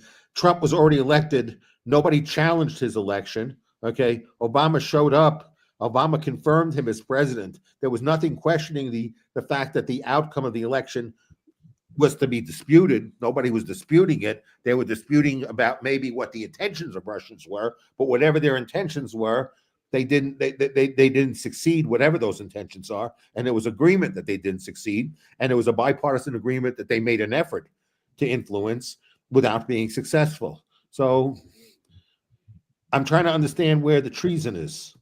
Well, if I could jump in real quickly, I think it goes back to the point that, from my perspective, that this was, and as I think we've all actually acknowledged, it's not really about this. Like, this is not like the Obama part now is not about actually going after Obama. It's about a distraction from Epstein, is what I think we all sense. And so it seems to make sense that if you go back to the beginning of this in general, that Russiagate wasn't even about actual change. It was about a story to shift narratives. And so clearly, I think it's obvious there was manipulation, and plenty of people in positions of power of Democrat side tried to use this against Trump for their own reason. So there was a whole thing there that people rightly called out as a manipulation. But what actually changed? Nothing, right? So today, the same thing is happening. Now they're pointing back to that from the other side and using it. People are calling it reverse Russiagate, right? It's the same kind of thing. So if we can acknowledge, or at least consider, that it wasn't even about actually putting someone in jail for treason, rather just saying that, or back then saying Trump was working for a foreign power, but yet everything continues, it speaks to my point that they're really not fighting each other.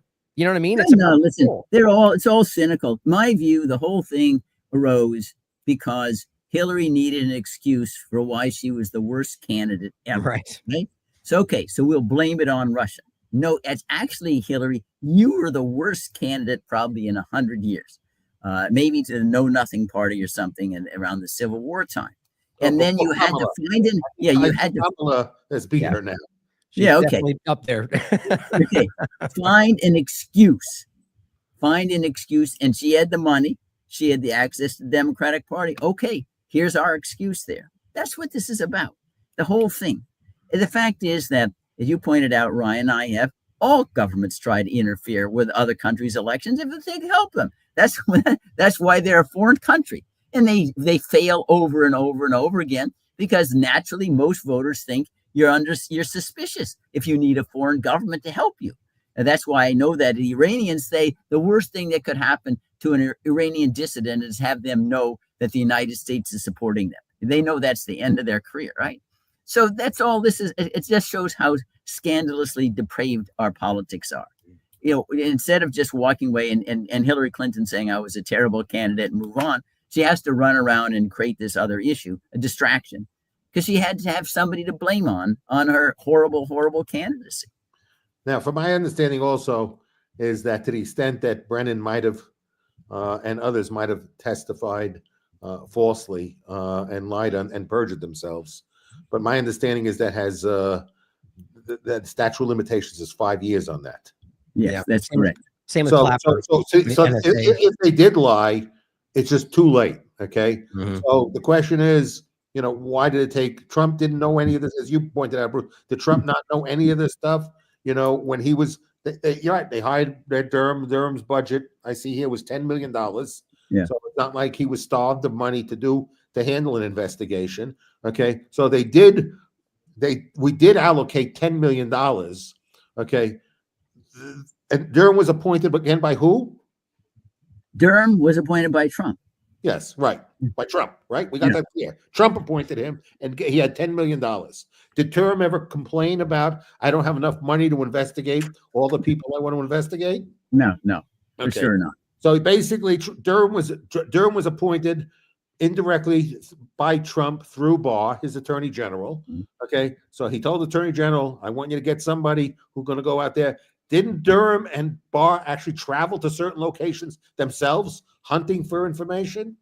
Yeah, they did. Italy is one of the prominent places. Yeah.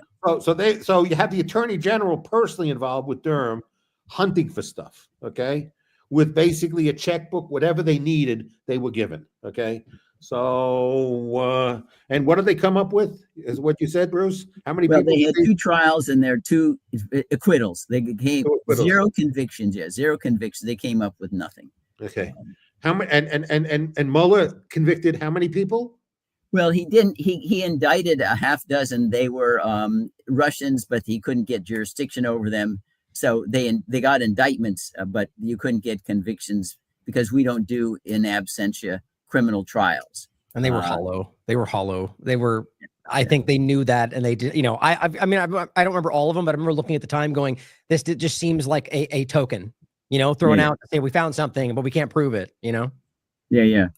Well, we don't know. I mean, there never was. The fact is that there were never a trial. Right. So and of course, you got to remember that Mueller had a lot of money too.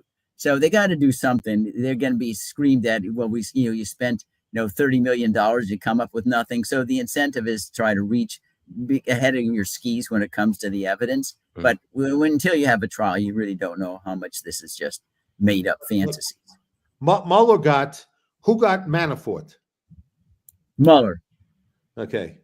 But that wasn't on really, well, maybe it was a little bit on sharing when Manafort, not the Russians, Manafort was sharing information with the Russians. Not the other. He wasn't getting information from Russia. He was sharing information about the campaign with the Russians. Yes, and from what I understand, the amount of money that they recovered from Manafort covered the cost of Mueller's entire operations. Yeah, it's a huge amount. Yes. Yes. So at the end, the Mueller investigations did get some convictions, okay, and paid for itself. That's correct. It's just because the scope of the investigation was broader than simply the Russian influence. In the end, the taxpayers ended up paying nothing for it. The taxpayer Mueller recovered enough money to cover the cost. Okay. Yes, that would be. And he did get some convictions from people. Papadopoulos pleaded guilty to false statements. He got 14 days and then was pardoned, I see. So there were some. Michael Flynn pled guilty. So Manafort, Roger Stone. So there were people involved in this who did end up pleading guilty, and their conviction came out of the Mueller investigations. And what were they charged with? Most of those, Jeffrey, if you look at his charter, came because it included efforts to obstruct the investigation. And the defendants you've described are those who were charged with elements of obstruction. Right. And the conclusion is that there might be a case that Trump obstructed. Yes, but exactly right. They they decided not to take a position on that score. They put evidence on both sides of the aisle, but did not decide that they would make a statement one way or the other. And let's remember too that this coming full, all the way to today, Trump's already alluded to the fact that Obama has immunity because of his ruling in court, which kind of just ties a neat little bow on the whole thing where nothing's even going to happen now, with Obama. And almost, this is the point that I made before. So Trump comes out saying Obama, like at least insinuating his own people, Gabbard, that Obama and people are going to go to jail. But at that point, he already knew the ruling from his case. So he knew that already applied, but yet they let that stand for weeks until later he comes out and goes, oh, what my ruling? It just felt very contrived, And so it's my point. It feels like it always comes to where it's the illusion of action or change or accountability, and it never actually happens. Who was the president who said a president should have total and absolute immunity? Mm-hmm. Who said that? Trump, I believe, right? Yeah. So why would he say that same immunity he felt that should be entitled to every president? Why does not that apply to Obama? Why does he let anyone even have a conversation about this if he's the one that made the assertion? Who was during those meetings? Obama was with who? He was with his team in intelligence meetings, right? Yeah. If you're meeting with your intelligence meeting, you think that's an official act? Yeah, of course it is. Yeah. Okay. Didn't the Supreme Court said if you're involved in official acts, you have immunity from it? Isn't there even limited discovery over things you're doing that are official acts? Yeah. Well, some things the court said are so obviously official acts you don't even get discovery. But I think the point that you and Ryan are insinuating is that if you know that somebody is immune from your charges and you use it anyway, that's defamatory because there'll never be a trial to clear your name, right? Because the person's immune. So you can use out all the ad hominem attacks you want and say, hey, well, I know I can't be refuted because there'll never be a trial. That's really very, very cowardly and dastardly in my view. But also no accountability, right? So the people that think Obama's going to go to jail for these crimes, Trump knew that would never happen when he put it out there. So he's playing both sides, all of us. Yeah. So when he's doing those memes of having Obama arrested and stuff like that, he knows that can't happen. Okay. Right. But it's people want that to happen. So most people don't want Obama to have the immunity that I would assume most MAGA would think that Obama is not entitled to the same immunity that Trump got. Okay. Yep.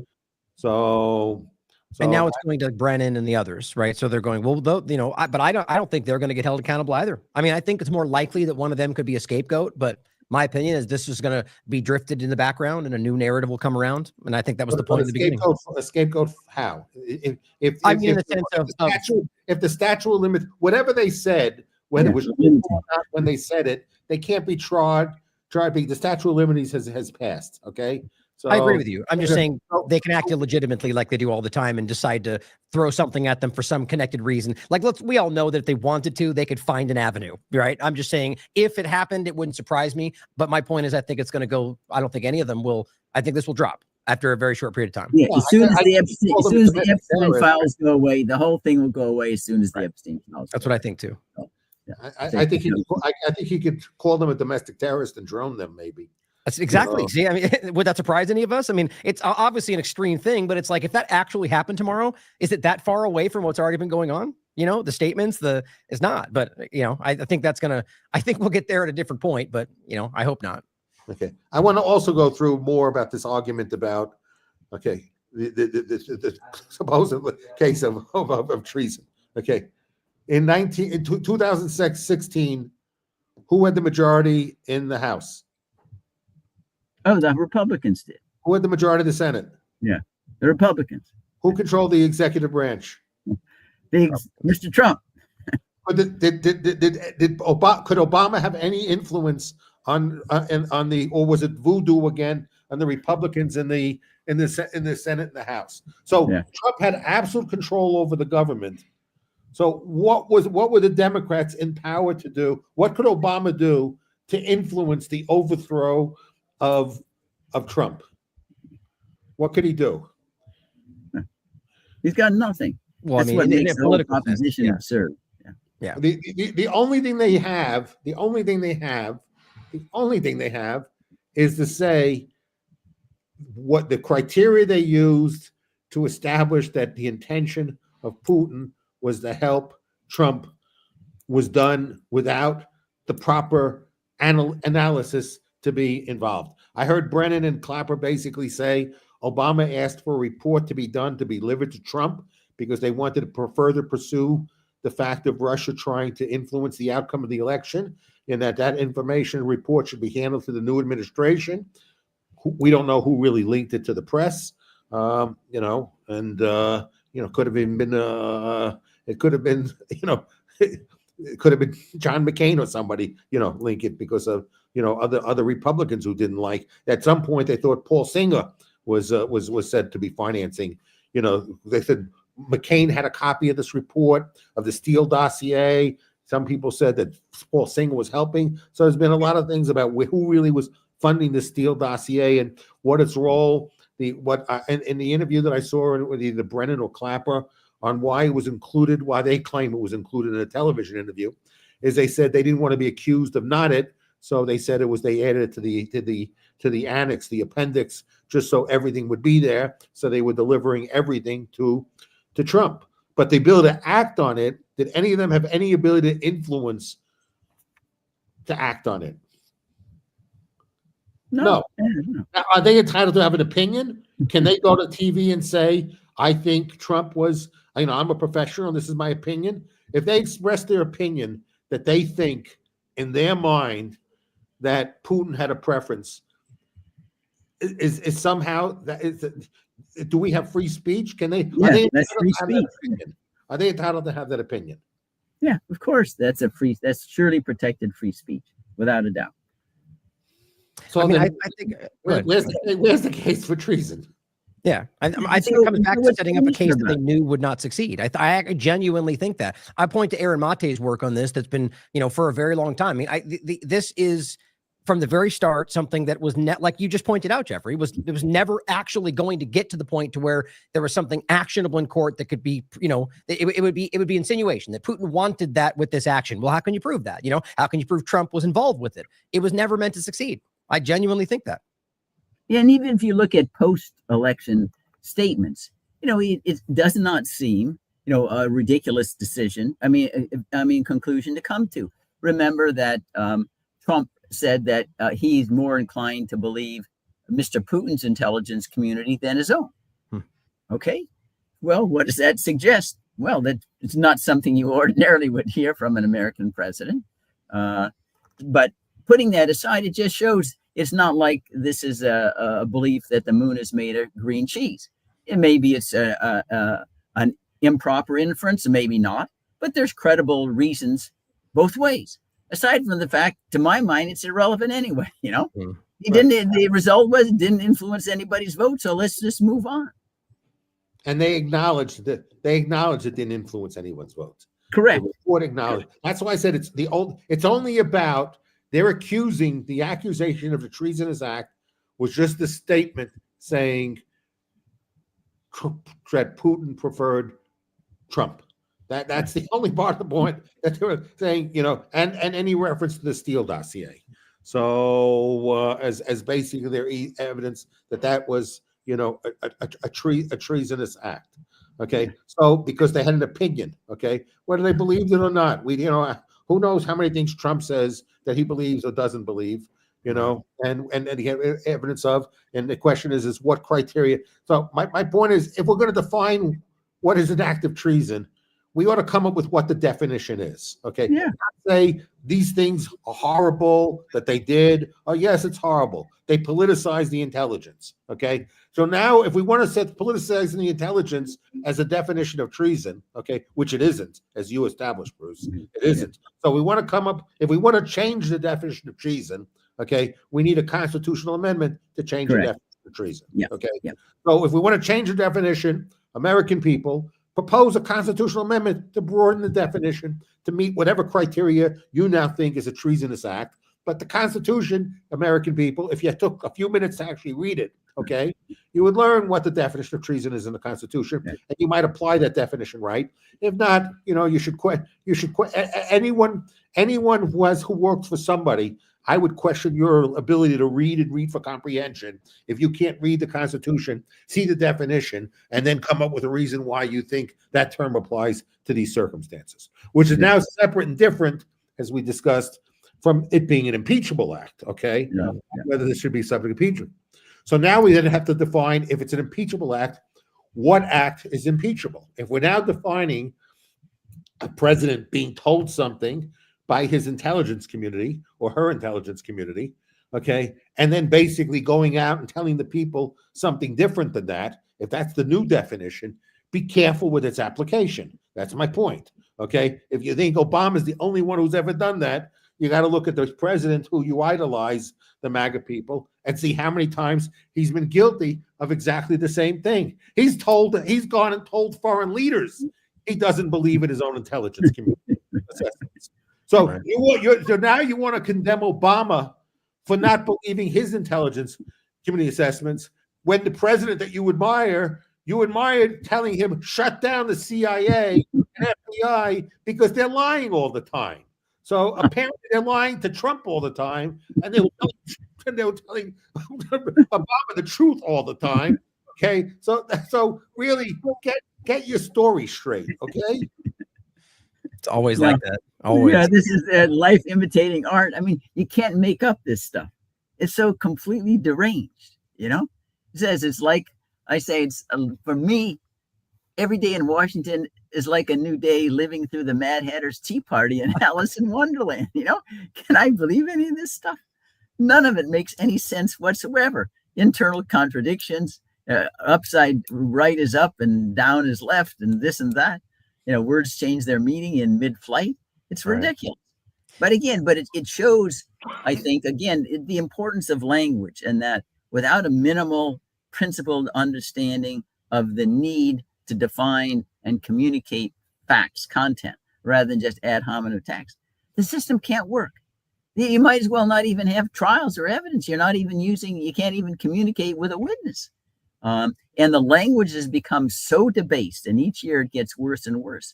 How do we operate then? I can't go into trial, at least right now, be going into court. And that's why Trump loses almost every time in court, because he doesn't really distinguish between a fantasy and what you prove. You have to deal even with the same level of rigor and thinking and precision as if you're in a court of law. Can you prove that? If not, shut up.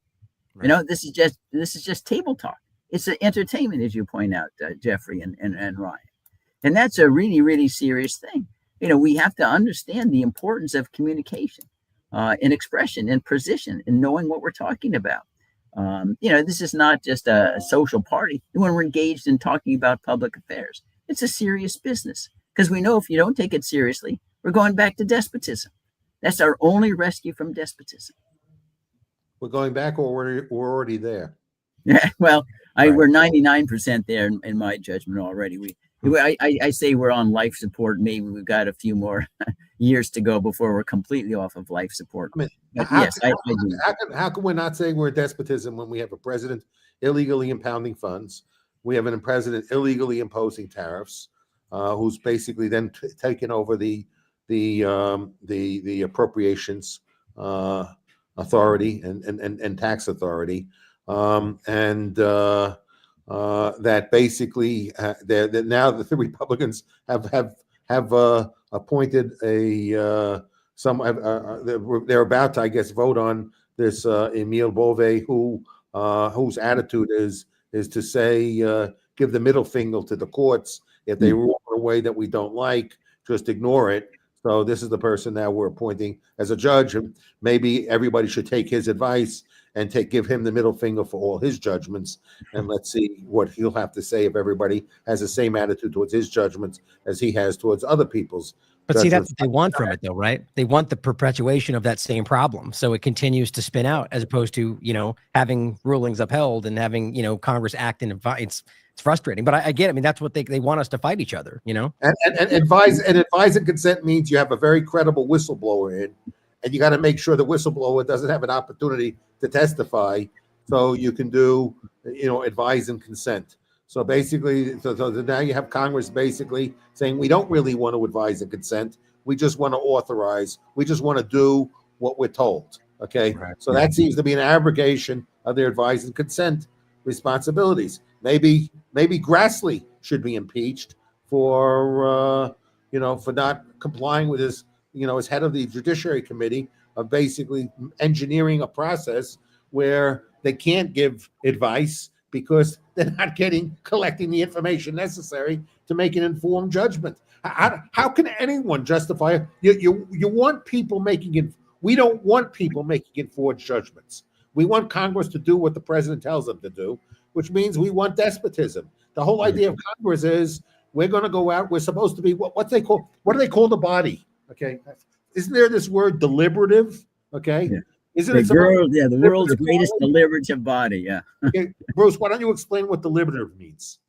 Yeah, deliberative means to entertain different viewpoints, exchange ideas in order to separate the wheat from the chaff, listening to the optimal amount of information on both sides. That's what deliberation means, exchanging viewpoints based upon optimizing the input of content. Now, one of the things, Jeffrey, however, that you've omitted, which is the reason why I don't think we're a complete despotism yet, is because we're still getting pushback from the courts. It's not as much as I would like, but you're still getting holdings contrary to Trump. He's flouted some of the lower courts yet. He may do the U.S. Supreme Court, but that's why I think we're still a little bit on life support. If it wasn't for the courts, I would agree. We're already in a pure despotism, but they're still functioning a little bit. The last voice of reason from time to time. When we look at the courts of reason, we're basically learning from this court is that Congress, when they create an administrative agency, okay, that's meant to be independent, that the Supreme Court basically says once you create an agency, it will not be independent because basically the president will choose who's on that agency, and those people will report to the president. So this might be a good or it might be a good or bad thing. I mean, the bad thing is at the extent that all these agencies have been created with the expectation by Congress, yes, with the expectation that they would actually be operated independently, and the acknowledgement of their being independent has not gone significantly challenged, okay, until now. Okay, we've had basically these agencies with their Democrats and their Republican nominees, some a majority, but they've always had representations from both parties, and they've been reasonably independent, reasonably so. So now basically Trump is saying, I want everything captive to me. Okay, once it's an agency that's the executive branch, then there's no such thing as an independent agency. I can fire people at will, I can hire at will, and everybody has to be obedient to me. So I basically have rendered the concept of an independent agency that doesn't exist. If you create an agency, it's by definition, it can't be independent because I have absolute control over it. And somehow they came up with the worm words that have kind of alluded to the fact that they see the Fed separate from that process. Yeah, right. But the Fed isn't separate. The Fed standards are the same as all these others. They just made it up out of thin air, Jeffrey and Ryan. There's no intellectual foundation for that whatsoever. In terms of longevity, this understanding that you've articulated has been around since a famous case called Humphrey's Executor about 100 years ago.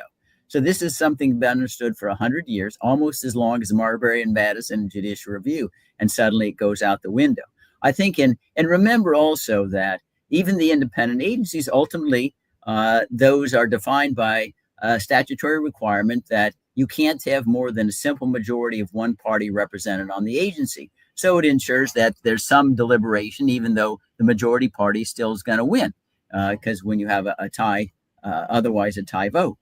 So it is not as like that you handcuff the president so that he doesn't have any party representation there. He still has a majority, but at least there's some kind of deliberative process involved.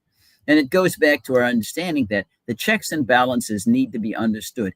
Anything that checks tyranny and promotes liberty, tries to eliminate the idea of unchecked power, is a good thing. That's what the Constitution is about. There are at least 14 structural provisions in the Constitution that check pure majority rule, trying to handcuff majority factions. and independent agencies advance that goal. It diminishes the ability for any president to have unchecked power. How can that be unconstitutional when the goal of the Constitution is to constrain all unchecked power? And moreover, they do this, Jeffrey and Ryan, they do this not even in full opinions. They're making these decisions on the shadow docket on emergency basis, where there's no full briefing, there's no oral argument, there's no statement of reasons other than the dissent. I mean, if it's a serious case and you're overruling 90-year-old precedent, shouldn't you have oral argument before you do this? Anyway, it's an outrageous, in my judgment, shortcutting due process and the deliberative process here to do it in this kind of sneaky way. And these are the people who describe themselves as public meaning originalists. Yes. Okay. Right. Well, as we say, even the devil can quote scripture, right? So, right. Okay. Right. So, Ryan, do you have any comments? Oh, well, I mean, just the general decline of this, I think that it's well described. I mean, we're guiding in this direction that's just basically leading us. Well, the point that really came to me was to finish that thought, just, on a rapid decline for the interest of power. But, we're seeing this argument that, like, it goes back to the point I was saying before about sort of like Trump breaking the Constitution to save the Constitution. Like, that's this kind of like mindset they have. But it's like people are just it's just bastardizing the understanding of these things, like that the Constitution is there to give the executive branch power. People actually start to hold these views. And really, it just goes back to the point Bruce makes all the time. So education. People need to actually understand these things, to informed voters are important inside of a, representative government. And clearly, we've been guiding this population away from being informed for a very long time. I should say the power structure, not we, but, you know what I mean. And that's working clearly. But, this is where we get into that debate about whether, is accurate. And I do sense this, that people are starting to fall back in the other direction. People are just, that people aren't all completely mindless, feckless, that they're starting to see some of these fracturing points and starting to listen to people like us and watch these shows and go, okay, there is another perspective. And maybe they still fall in line with partisan, maybe they still side with Trump against somebody else, but they're starting to ask these questions, and it's a small sliver of light in this conversation that people are starting to see it. But you're right, Brian, this is bread and circuses of the Roman times. That's what it is. There's nothing serious out there. And the idea, when we get things back, I say one of the difficulties is that it's great, to teach the ideas, but it's much more important to have a human being who embodies them, because most people can't think in abstractions. They can see personalities. So it makes a difference if there's a George Washington you can see. He says, I'm turning aside the crown. No, I don't want any money. I'm the general of the Continental Army. I don't want a king. We don't have that anymore. So it becomes much more difficult to convey these ideas because we can't point to a single politician who embodies them. So they struggle with this, understand. But anyway, we know that this, and whether or not we get back on the right track, and maybe this is just one example, I want to see the parents demanding that the libraries have more books rather than less. Don't just say we don't want this stuff on sex in there. Point at the things they need. Aesop's fables, they need Greek mythology. They need Johnny Tremaine. They need the affirmative books that teach something that's useful to have. Don't keep taking and including Huckleberry Finn, and don't take Huckleberry Finn out because the N word is used when this is the greatest anti-slavery book perhaps ever written. That's such a when Huckleberry Finn says to himself, I am not going to return Jim to his master, Miss Watson, even if I have to go to hell. That is and you're taking this as being an anti-black book? Are you nuts? Yep. You're crazy. Anyway, these are the books that need to get back into the libraries and checked out, and they need to be promoted. Just don't look at, well, we don't like this. That's fine. But don't stop there. Replace what you're taking out with good stuff that teaches virtue, teaches wisdom, teaches courage. Yeah, I got very fortunate because I had a fifth grade teacher, Mr. Ralph DeSantis, I guess probably the most important influence in my childhood. Just from the 1 year he taught me in 5th grade, and it was him who said, he wanted to. And I think I was his second class. In other words, he just started teaching at my elementary school the year before, so so I was in his second season as a teacher, a young guy then, and and he wanted to create a class government, so to make certain limited decisions. So he formed a committee. I was one of the 4 members of the committee to write the class constitution, and asked for guidance. And he said, read the U.S. Constitution. So I'm in 5th grade. I can't say my level of comprehension over the whole Constitution was, that I became an expert at it, but I was able to understand something. And I asked him a lot of questions, and he provided a great guide. So we ended up drafting our class constitution to the best. We tried to model it after the U.S. Constitution, So and that really was what began my inspiration of trying to have him explaining to me the ideas, and I read these ideas, and then I became very interested in reading about the people at that point in time in our history. So that's when I started first reading about Thomas Jefferson, and then I read about Washington as our first president, and I read about Madison, and then of course the Boston Tea Party and Samuel Adams and John Adams, and then I started reading George Mason and the Anti-Federalists. But that whole adventure started from my 5th grade teacher. So and then it became something that has become a lifelong, intellectual pursuit of mine, is to read, more and more background, about how many of the people at that point in time, how they viewed, the construction of the Constitution.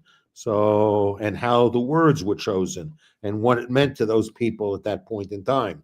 So, maybe if more people spent, a 1 full year in school, studying this in a civics class, a social studies class, to really have an appreciation, for these ideas, and how much of these ideas would come from a people who had a sense of wisdom, who were able to study the history of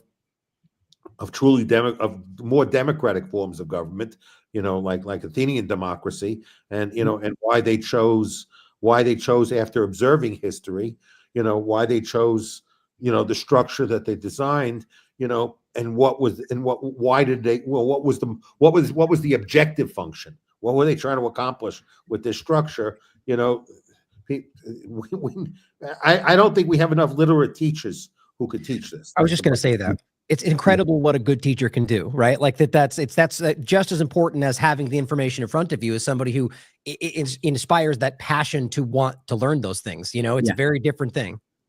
Yeah, and what's scandalous at Harvard Law School, I think at others, we never ever were assigned reading the Federalist Papers. I mean, that shows you. Okay, you just look at the case law here or there. Are you kidding? Yeah.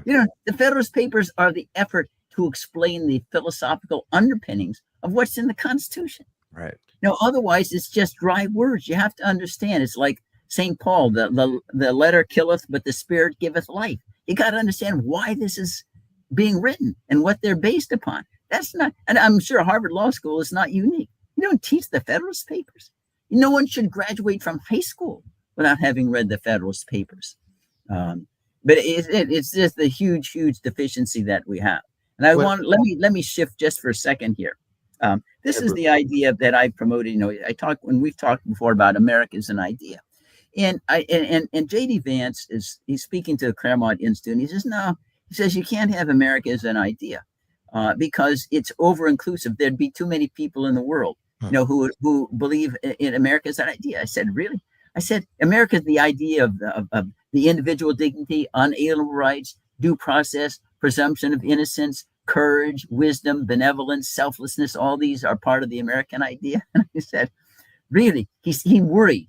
Well, if America was an idea, we'd have billions of people in the world coming here. I said, really? We had 56 signers of the Declaration who signed their death warrants for these unalienable rights. You can't even find in the United States today 56 signers. Said the Alexei Navalny, the tank man on Tiananmen Square, Socrates, Sir Thomas More. You can count on your hands. There are billions of sheep for every one of those. What do you mean we'd have a billion people coming who actually would live the American dream as envisioned by the 56 signers? You're living in fantasy land. Well, but how about no clue what the hell he's talking about? I agree with that, but how about the point you're making that this is not necessarily about, like, that seems like an intentionally deceptive way to frame that, because first of all, we're not saying like this is the one place it's allowed to happen. This is about the idea. So embody that idea, started in those countries. You know, if you make that an idea, then it can spread, as opposed to being this is the boundary in which this exists. You know, I think that's an intentional way to frame it, so people think it can only exist here. That's the control idea. Well, yeah, right. Because he says that we need to control anybody who comes here and tell them how they have to think and believe, whatever. I mean, the whole idea of being America is that, hey, you can march to your own drummer. Not everybody has to be a clown. There are different ways to live life. Ideas, some things are more certain than others. And we entertain different viewpoints. We can disagree without being disagreeable. Well, that's part of the whole idea of being American. And then he goes with the exclusion, and it really was quite disgusting to see how he was playing on white supremacy and all the other stuff that his audience at Claremont Institute would just eat up. It's all it is, raw politics. You know, it's really quite, and it's quite repugnant to the whole idea of why America was different. And I go back again.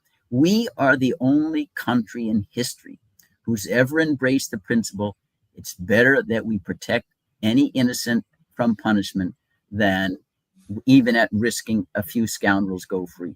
We are the only nation in the history of the world who's embraced that idea. We should be proud of it. That's wonderful, you know? And instead, we're trying to say, no, that's a kind of a stupid idea. We just smashed that, the decimation of the Romans. You slaughter 10 people because one may be guilty. That's contrary to the whole idea. If you have unalienable rights, that means they're unalienable even by the majority. That's what makes us great. That should be what we celebrate in the schools and in the home. Yeah, I have. Well, I think Vance is a bullshitter and an idiot. But one is, I want to make a comment regarding education and the Harvard education in Chicago. I got fortunate going to Chicago that I got exposed in my freshman year to a work put together by multi-volume text on the Constitution, put together by Philip Kurland. You might be familiar with it, the Founders Constitution, which is a constitution with annotations, so that as you're reading the Constitution, it has annotations regarding why those words were chosen. So that's why it's a huge. It's like multiple volumes. I don't remember if it's 3 or 4 volumes, the Founders Constitution. And I've read all the volumes. So, and I would encourage every American to read all the volumes of the Founders Constitution. But going back to America's an idea. Yes, when people sit back and say we can't afford everybody living here, okay, the American idea makes it easy to afford everybody coming here, because the American idea is that you come here, you don't have a claim against anyone else. Okay, the people who make it expensive are Americans who decided that they want to have claims against other Americans because they want to transfer wealth or what other things. It's no longer the rugged individualism of the of the late 18th and 19th centuries, where there wasn't the government doling out benefits. There was not, people survived. There was no Social Security. There was no Medicare. Okay, there was limited licensing for professionals. So we had a country that was really, the epitome of the world example of freedom, and it was that example that made us the wealthiest country on the planet, was that type of freedom where everybody was free to pursue. Okay, no guarantee. That's the difference. Other constitutions were structured where they guaranteed some sense of what people call social justice, whatever that words mean. Okay, the Constitution had a different concept of justice. It was a fact is that everybody was an adult responsible for making their own lives on their terms, as long as they didn't harm another person in the process. Okay, but ultimately, the quality of lives we lived were a consequence of our actions, and the government was not interfering in our actions and making almost no claims against us unless our actions caused harm to another person. I mean, that was the idea of America, okay? Exercise in self-government, okay? Not a government that would tax people a lot, determine who winners and losers are, and make it expensive for people. We had a government that was cheap, okay? It was a cheap because the concept was self-government. So when you have a government that spends more than 40% of GDP, where government is half the economy, and then the other half, it basically is controlling through regulations, through subsidies, through perks and privileges, through cronyism, so that the government really controls almost 100% of the economy. That's not the American idea. So, of course, if you make the American idea a government that takes a lot of winners and losers and is very generous to its friends and punishes its enemies and gives a lot of benefits out to people, yes, it is expensive to have people come in. But if we had an America like we had in the 19th century, where people could come, we had no rules on restrictive immigration. Anybody could come. Not everybody could become a citizen, but everybody could come here. But they were responsible for making their own lives and had no claims against anyone else. They had no claim against anyone else. So they cannot say, I don't get enough money, have somebody who's wealthy and have them give money to me. No, people came here understanding that whatever lives they created for themselves was a consequence of their own actions, and they had no expectations that anybody else would support their activities. If we had the whole world here, because this was the place of freedom, we'd have a much better world.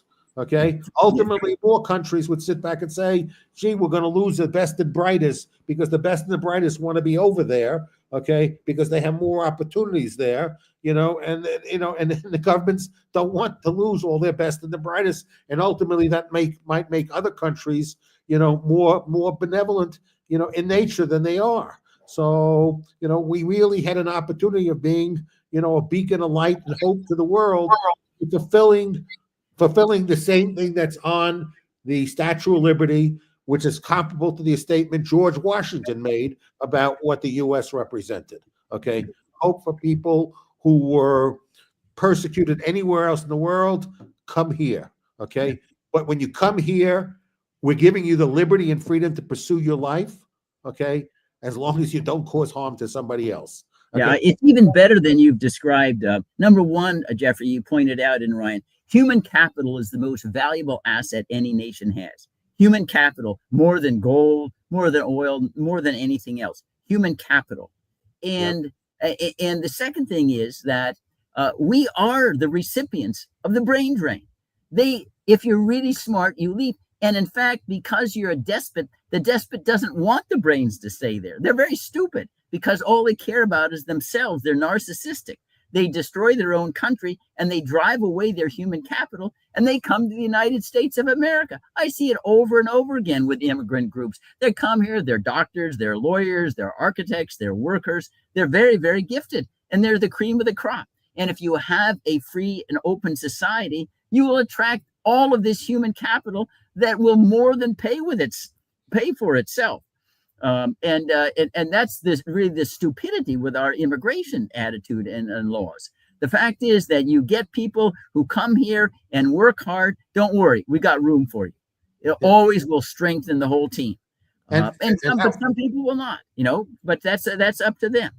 But the history has shown us that the people who didn't make it, they went back home. They didn't stay here. They went back home. So it depended where home was. People like Carl Schurz, they stayed here. Sometimes they went back home, depending upon what the opportunities were. But oftentimes they went back home. It wasn't just one way. But that's what freedom is. They get to choose where they wanted to stay or not. But surely it's true that our most staggering and impressive growth was when we didn't have any limits on immigration seriously for 100 years to 1882. To the Chinese Exclusion Act. We were growing by leaps and bounds. We were getting the inventors, we were getting the brains, we were getting the people who have natural entrepreneurship, because it takes a little bit of entrepreneurship just to get up and leave stakes from a country, go across the Atlantic Ocean when it wasn't so easy, when you were risking your life. So we're getting the best and the brightest by natural selection. How stupid are we to turn around and repudiate that great success story? Well, Can I add a I'd point like about to- human capital that I think it's interesting? The idea that I think we're at a point in time where that is something that the power structures, the different people in positions of high power recognize is a limitation, a choke point. And we're going in a direction now where I think they're recognizing channels or outcomes, endpoints that don't necessarily require human capital. I mean, this is like the technocratic kind of digital direction we're going in. And so I just wonder if something is happening where, recognizing people are, herding cats in a way, it's difficult to get that ultimately, if we can find a point in which we can get to where that's not necessary, that's like the perfect position for a despotic government. And I think that's where they're driving us. I think going back to I think, yes, this is what we want is we want to get rid of the independent thinker, and we want to replace them by the AGI that we control. Okay, the artificial intelligence that's going to be as intelligent as we want it to be with the biases we want it to have. So, so they want to basically replace. They want to program everybody's mind by creating this AI that will then AI will think for everyone else, so nobody has to think for themselves. And then there'll be a different way of discrediting anyone who thinks differently than the AI, because the whole Silicon Valley will describe those people who think differently than the models that they come up with in conjunction with this private sector, public sector partnership, to brainwash people. And then, everyone who thinks for themselves will be guilty of Orwellian thought crimes and considered domestic terrorists, and who knows what'll happen to them. What's interesting though is what you're talking about is actually not as distant future as it may sound. Like that's not even actually where I was going, but you're not far off, to be honest. There's very real studies about exactly that conversation from Rockefeller Institute, Charles Langer, Robert Lieber, Charles Lieber, Robert Langer from Moderna, scientific co-founder. There's a whole bunch of stuff there. But my point was that too, but more so about the idea of, like this is where like UBI comes in, universal basic income, like recognizing if you can get a population that's like just sated and quiet in the corner, and we don't need that if we can find a way where we don't need that human capital to get these things done, and that also makes you less necessary. But I think it's important. Like, let me put it this way: as much as that may sound like way out there for some people, there's been very real research around this from positions of power, from our government and others for a very long time. And so I think we're finally at a point where the technology is reaching a level where, and this may be off the path of the conversation today, but where that's becoming possible. But I do think it's relevant for what we're talking about because of this is the choice why it may explain the choices they're making that we're seeing today. I understand. It's a wonderful point, Ryan. But I think when you ask with the new intelligence, if you will, or AI, you think AI could draft the United States Constitution with checks and balances and liberty? It has, despite the AI, has AI diminished warfare? Has AI done anything, to make society a little more just and a little more free? Nothing on that score. AI can do some things, but the most important things it can't do. It has no clue as to how to decide whether it's better to protect the innocent from unjust punishment than to let a handful of scoundrels go free. They can't make those judgments. They're value judgments. They're not mathematical equations. And so AI can't do any. AI can do some things, but the most important things, deciding why we exist, what is the greatness of a culture, AI is clueless. It's not going to help us. And you can see with the rise of AI, the world has not been made a better place, for sure, when the barometer of measurement is what's just and what's fair. It hasn't made any dent in that whatsoever. Just look now. You look at Gaza, you look at Democratic Republic, Congo, Ukraine, Thailand, Cambodia. It's all the same. It hasn't diminished any of this evil. That's why we got to get away from AI as to being our deliverance. Our deliverance is us. Reading, writing, critical thinking. We can't hand the baton to somebody else. Yeah, Bruce, you started off this conversation, and Ryan has emphasized this point several times. Also, both of you, about human capital, and really, you and I talked about also on our phone earlier today that maybe the most persecuted person is an intellectual who thinks for themselves. I'll give you an example in my lifetime. Even as a young kid, I learned about this when my mother went to parent-teacher school. I would sit in class 4th grade. And I always liked to read, so I, for whatever reason, I had a passion for knowledge and I had a passion for reading. So I had a voracious appetite for knowledge. And so, when the teacher would ask questions, I would give answers. Okay. And the teacher got upset with me because I would also ask questions. So because I asked so many questions, the teacher put me in my own role. So I was separated from every student. I was a 4th grader then. Then she put tape on my mouth. So one day my mother wants to go and find out why the teacher disliked me so much. So, and the teacher said, I hate your son. I really hate him. So my mother says, what is he doing for the hate? Because you know what? I have him next to the window. He's staring out at the window.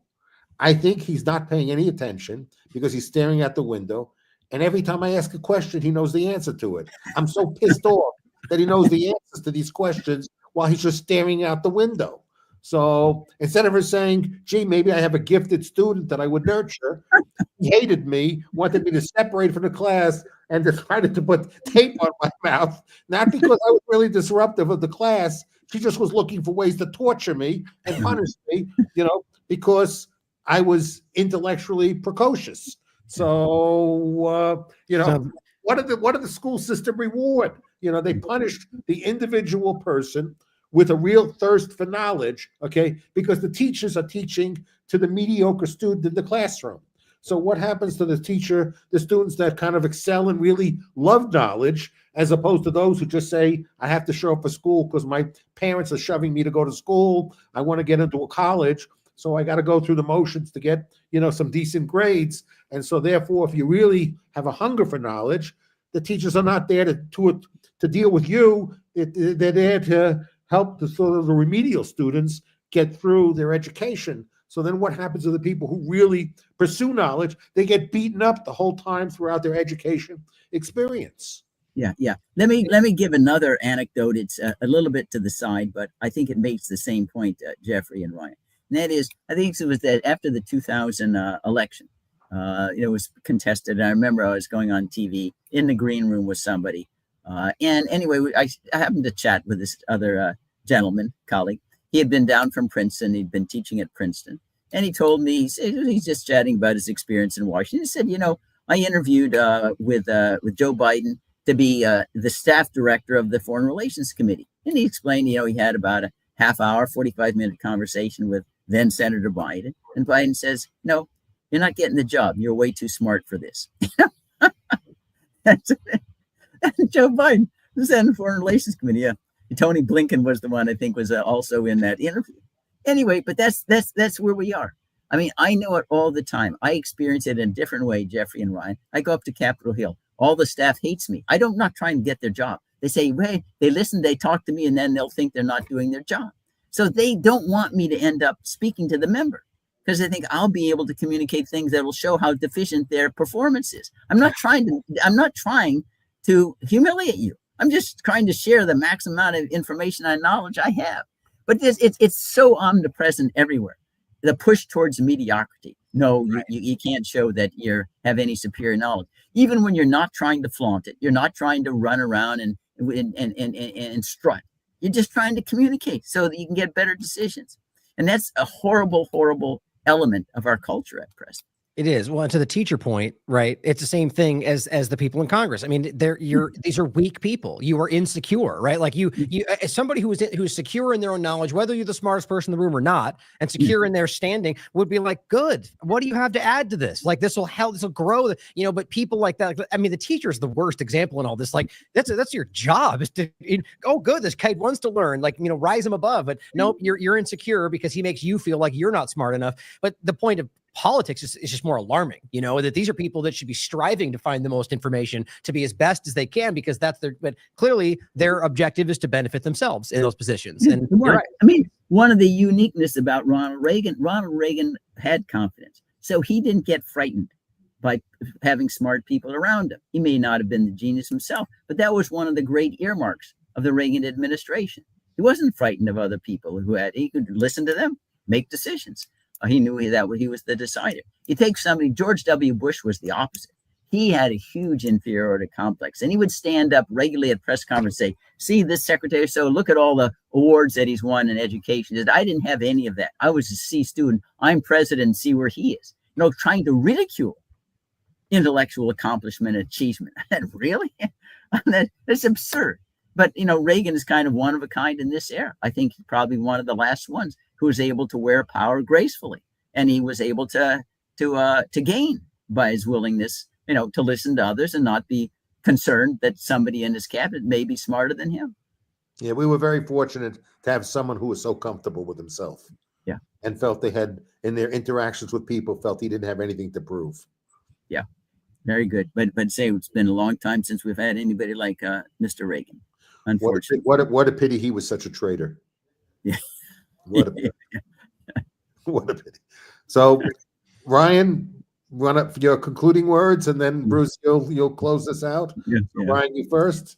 Since this is the point we're on, it really is just a depressing reality to see that people who are in positions with the ability to change things are so content to just be mediocre, right? To get by and to gain and to profit and to, hoard away and, take their revolving door positions when they're done. It is just a depressing reality. But I think the positive note, as I was saying earlier, is that it's becoming obvious, already been obvious. They're standing out like sore thumbs. We can talk about it in the next Monday, but like Massey is an interesting point in all of this, and we can talk more about whether you think there's validity there or whether it's just opportunism. Either way, whatever is driving his action, it is so striking to compare left or right. That's the same point you're just making. They hate him. Trump hates him right now because he's showing the rest of the world what it actually looks like to act with principle. And so it's positive to see that people are starting to see that difference and hopefully act accordingly. But, it is just a sad thing to start to recognize that we've been driven into this position by the people who feign to care about you and want all the benefit and want all the praise as they drive this country into the ground. Sad, but we're going in a good direction, I think, when it comes to the people's minds right now. Well, I would close just by encouraging people, do what I do. I awaken every day and think about the 56 signatories of the Declaration of Independence who signed their death warrants to try to secure unalienable rights to life, liberty, and pursuit of happiness. It had never been done before in history. They risked everything, far more than we're asking you to risk. And just take inspiration from that example every single day.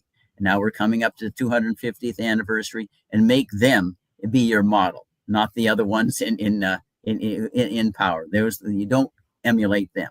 But that's what I would say, and I can guarantee you, if you use that kind of standard each day, you'll be very, very pleased and happy with yourself, no matter what happens.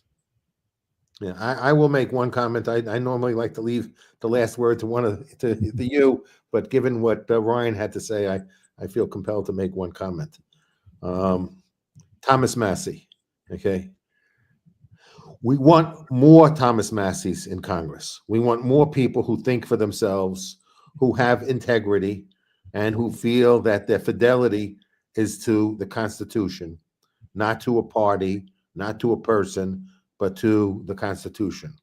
And this shows how perverse our Congress is the fact is that we reject and hate and make a pariah of someone whose fidelity is to their oath of office, okay? What Thomas Massey is demonstrating, that he is one of the few, or maybe the only one, who really takes his oath of office seriously, and that his fidelity is not to the party, and it's to the Constitution and people. And he's being asked the same. They're expecting of him the same thing they expected of Pence. Who are you going to vote for? You're going to be loyal to the Constitution or loyal to Trump? Who are you going to be loyal to, Massey? Constitution or to Trump? Okay, Pence chose the Constitution. Massey has chose the Constitution. Massey deserves our support. We need more Thomas Masseys. We need to support Thomas Massey so there are more Thomas Masseys, okay? If people cower in fear, okay, of Trump, okay, so that they're afraid to speak out, will discourage other people to emerging to stand shoulder to shoulder with Thomas Massey, not necessarily agreeing with everything Thomas Massey does, but agreeing with the concept that they'll think for themselves, okay? That they won't embrace collectivism in thought. This is a nation not predicated upon collectivism, but individualism. And we want people to think for themselves. We elect people to think for themselves. Massey is thinking for himself. He's acting in consistent with what his constitutional obligations are, and he should get our support. I'm appealing to everyone. Support Thomas Massey, whether you agree with him or not, because you should support the principle of someone with the courage of their convictions. There are few that have the courage of the convictions. There are few that are willing to take on maybe the biggest bully in our lifetime, okay? And we want to encourage more people to take on a bully. And if we show support for Massey, we can show support for the principle that we're not going to be bullied, okay? And I really support whether you like Massey or not. I'm not making whether you believe with the ideology or not. You know, the issue is support somebody who is willing to speak up for their convictions rather than just fall in, you know, and be obedient to the party as if they don't represent the country, they don't represent the Constitution, they don't care about their oath of office.